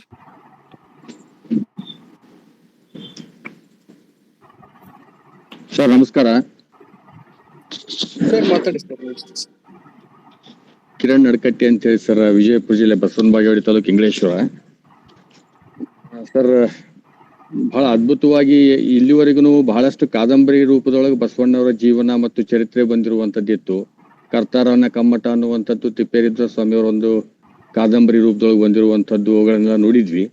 ಆದ್ರೆ ಈ ರೀತಿ ಸುನೀತದ ರೂಪದೊಳಗೆ ಬಂದಿರುವಂಥದ್ದು ವಿಶೇಷವಾಗಿ ಒಂದು ಅದ್ಭುತವಾಗಿರುವಂತಹ ಕೆಲಸ ತಾವು ಮಾಡಿದಿರಿ ಅಂತ ಅನ್ಸತ್ತೆ. ಬಸವಣ್ಣವರ ಜೀವನ ಅಂತ ಅಂದಾಗ ಸಹಜವಾಗಿ ಒಂದು ಬಹಳಷ್ಟು ಕಲ್ಪನೆಯದೊಳಗೆ ಜಾಸ್ತಿ ಇರತ್ತೆ, ಸತ್ಯ ಅನ್ನುವಂಥದ್ದು ಕಡಿಮೆ ಇರತ್ತೆ. 12ನೇ ಶತಮಾನದಲ್ಲಿರುವಂಥ ಶರಣರ ಸಾಧನೆಗಳನ್ನ, ಸಾಹಿತ್ಯವನ್ನ ಮತ್ತು ವಚನಗಳನ್ನ ಹಿಡಿದಿಡುವಂಥದ್ದು ಬಹಳ ಕಷ್ಟದ ಕೆಲಸ. ಅಂಥದ್ರಲ್ಲಿ ತಾವು ಒಂದು ಅದ್ಭುತವಾಗಿರುವಂಥ ಕೆಲಸ ಮಾಡಿದಿರಿ. ಬಹುಶಃ ಇನ್ನು ನಾನು ಇವತ್ತು ಅದರಲ್ಲೂ ವಿಶೇಷವಾಗಿ ಅರ್ಧ ಗಂಟೆ ಲೇಟ್ ಆಗಿ ಜಾಯ್ನ್ ಆದೆ ಮತ್ತು ತಮ್ಮ ಕೃತಿಯನ್ನ ಇನ್ನೂ ಓದಿಲ್ಲ. ನಾನು ಓದ್ಬೇಕು ಅನ್ನುವಂಥದ್ದು ಒಂದು ಉತ್ಸಾಹ ತಮ್ಮ ಇಲ್ಲಿವರೆಗೂ ತಮ್ಮ ಈ ಒಂದಿಷ್ಟು ಸುನೀತಿಗಳನ್ನ ಕೋಟ್ ಮಾಡಿದ ನಂತರ ಅನ್ನಿಸ್ತಿದೆ ನಾನು ಓದ್ಬೇಕು ಆ ಕೃತಿ ಅಂತ ಹೇಳಿ. ಬಹುಶಃ ಕೆಲವೊಂದಿಷ್ಟು ಪಾತ್ರಗಳು, ಈ ಜಡೆ ಸಿದ್ದೇಶ ಅನ್ನುವಂಥದ್ದು ಒಂದು ಪಾತ್ರವನ್ನ ತಾವು ಅಲ್ಲಿ ಸೃಷ್ಟಿ ಮಾಡಿರುವಂಥದ್ದು.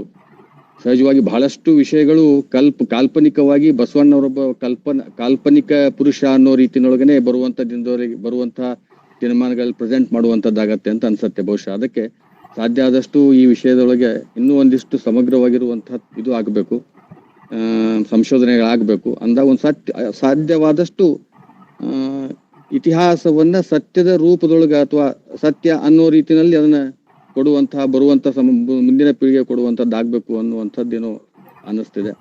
ಅದಕ್ಕೆ ತಾವು ಮಾಡಿರುವಂತಹದ್ದಕ್ಕೆ ನಂದು ಬಹಳ ಅಭಿನಂದನೆಗಳು ಸರ್, ಧನ್ಯವಾದಗಳು. ಇಂಥ ಒಂದು ಅದ್ಭುತವಾಗಿರುವಂತಹ ಕೃತಿಯನ್ನ ಮತ್ತು ತಾವು ಈ ರೀತಿಯಾಗಿರುವಂತ ಒಂದು ಸಾಹಿತ್ಯವನ್ನ ಸಮಾಜಕ್ಕೆ ಕೊಟ್ಟಿದ್ದಕ್ಕೆ ಅನಂತ ಧನ್ಯವಾದಗಳು ಸರ್. ಧನ್ಯವಾದಗಳು ಸರ್. ಕಾವ್ಯ ತಾತ್ವಿಕ ಸ್ಪಷ್ಟತೆ ಕೊಡ್ತದೆ, ಸಂಶೋಧನೆ ಚರಿತ್ರೆಯನ್ನ ಮರುಸ್ಥಾಪಿಸ್ತದೆ ಅಂತಕ್ಕಂಥದ್ದು. ಹಾಗಾಗಿ ನೀವು ಹೇಳಿದ ಮಾತು ಸತ್ಯ ಇದೆ. ಇನ್ನೂ ಸಾಕಷ್ಟು ಸಂಶೋಧನೆ ಆಗ್ಬೇಕು, ಅಷ್ಟು ಆಸಕ್ತಿಯಿಂದ ತಾವು ಕೇಳಿದರೆ ಧನ್ಯವಾದಗಳು. ಧನ್ಯವಾದಗಳು ಸರ್. ನಾವು ಕಾರ್ಯಕ್ರಮದ ಕೊನೆಯ ಘಟ್ಟದಲ್ಲಿದ್ದೇವೆ. ನಮ್ಮ ಕರೆಯನ್ನು ಮನ್ನಿಸಿ ಒಂದು ಅರ್ಥಪೂರ್ಣ ಸಂವಾದ ಕಾರ್ಯಕ್ರಮದಲ್ಲಿ ಭಾಗವಹಿಸಿ ತಮ್ಮ ಅತ್ಯಮೂಲ್ಯ ಒಳನೋಟಗಳನ್ನು ಹಂಚಿಕೊಂಡಿರುವ ಡಾಕ್ಟರ್ ಕಲ್ಯಾಣರಾವ್ ಜಿ ಪಾಟೀಲ್, ವಿಶ್ರಾಂತ ಪ್ರಾಧ್ಯಾಪಕರು, ಕಲಬುರಗಿ, ಇವರಿಗೆ ಸಮಸ್ತ ಧಾರವಾಡ ಕಟ್ಟೆಯ ಬಳಗದ ಪರವಾಗಿ ತುಂಬು ಹೃದಯದ ವಂದನೆಗಳನ್ನು ಸಲ್ಲಿಸುತ್ತೇನೆ. ಸರ್ ಧನ್ಯವಾದಗಳು ಸರ್. ಅದೇ ರೀತಿ ಈ ಕಾರ್ಯಕ್ರಮದಲ್ಲಿ ಉಪಸ್ಥಿತರಿದ್ದ ಅರಿವೆ ಪ್ರಮಾಣ ಕೃತಿಯ ಕರ್ತು ಮಹಂತಪ್ಪ ನಂದೂರ್ ಸರ್ ಅವರಿಗಾದರೂ ಕೂಡ ತುಂಬು ಹೃದಯದ ವಂದನೆಗಳನ್ನು ಸಲ್ಲಿಸುತ್ತೇನೆ. ಧನ್ಯವಾದಗಳು ಸರ್. ಧನ್ಯವಾದಗಳು. ನಮಸ್ಕಾರ. ಅದೇ ರೀತಿ ಧಾರವಾಡದ ರೂವಾರಿಗಳು ಈ ಕಾರ್ಯಕ್ರಮದ ಅಧ್ಯಕ್ಷತೆಯನ್ನು ವಹಿಸಿರುವ ಪ್ರೊಫೆಸರ್ ಬಸವರಾಜ್ ಡೊನ್ನೂರ್, ಮಾನ್ಯ ನಿರ್ದೇಶಕರು ಅಧ್ಯಯನಾಂಗ, ಕರ್ನಾಟಕ ಕೇಂದ್ರೀಯ ವಿಶ್ವವಿದ್ಯಾಲಯ ಕಲಬುರಗಿ, ಇವರಿಗಾದರೂ ಕೂಡ ಸಮಸ್ತ ಧಾರವಾಡಕಟ್ಟೆಯ ಬಳಗದ ಪರವಾಗಿ ತುಂಬು ಹೃದಯದ ವಂದನೆಗಳನ್ನು ಸಲ್ಲಿಸುತ್ತೇನೆ. ಧನ್ಯವಾದಗಳು ಸರ್. ಅದೇ ರೀತಿ ಇವತ್ತಿನ ಈ ಒಂದು ಸುಮಧುರ ಸಾಹಿತ್ಯ ಸಂಜೆಗೆ ಸಾಕ್ಷಿಯಾಗಿರುವ ಎಲ್ಲ ಹಿರಿಯರಿಗೂ ಮತ್ತು ಎಲ್ಲ ಸಾಹಿತ್ಯಾಸಕ್ತರಿಗೂ, ನಮ್ಮ ಮಾಧ್ಯಮ ಸ್ನೇಹಿತರಿಗೂ ಮತ್ತು ಧಾರವಾಡದ ಎಲ್ಲ ಪದಾಧಿಕಾರಿಗಳನ್ನು ಕೂಡ ತುಂಬು ಹೃದಯದ ಧನ್ಯವಾದಗಳನ್ನು ಸಲ್ಲಿಸುತ್ತೇನೆ. ಧನ್ಯವಾದಗಳು. ಶುಭರಾತ್ರಿ.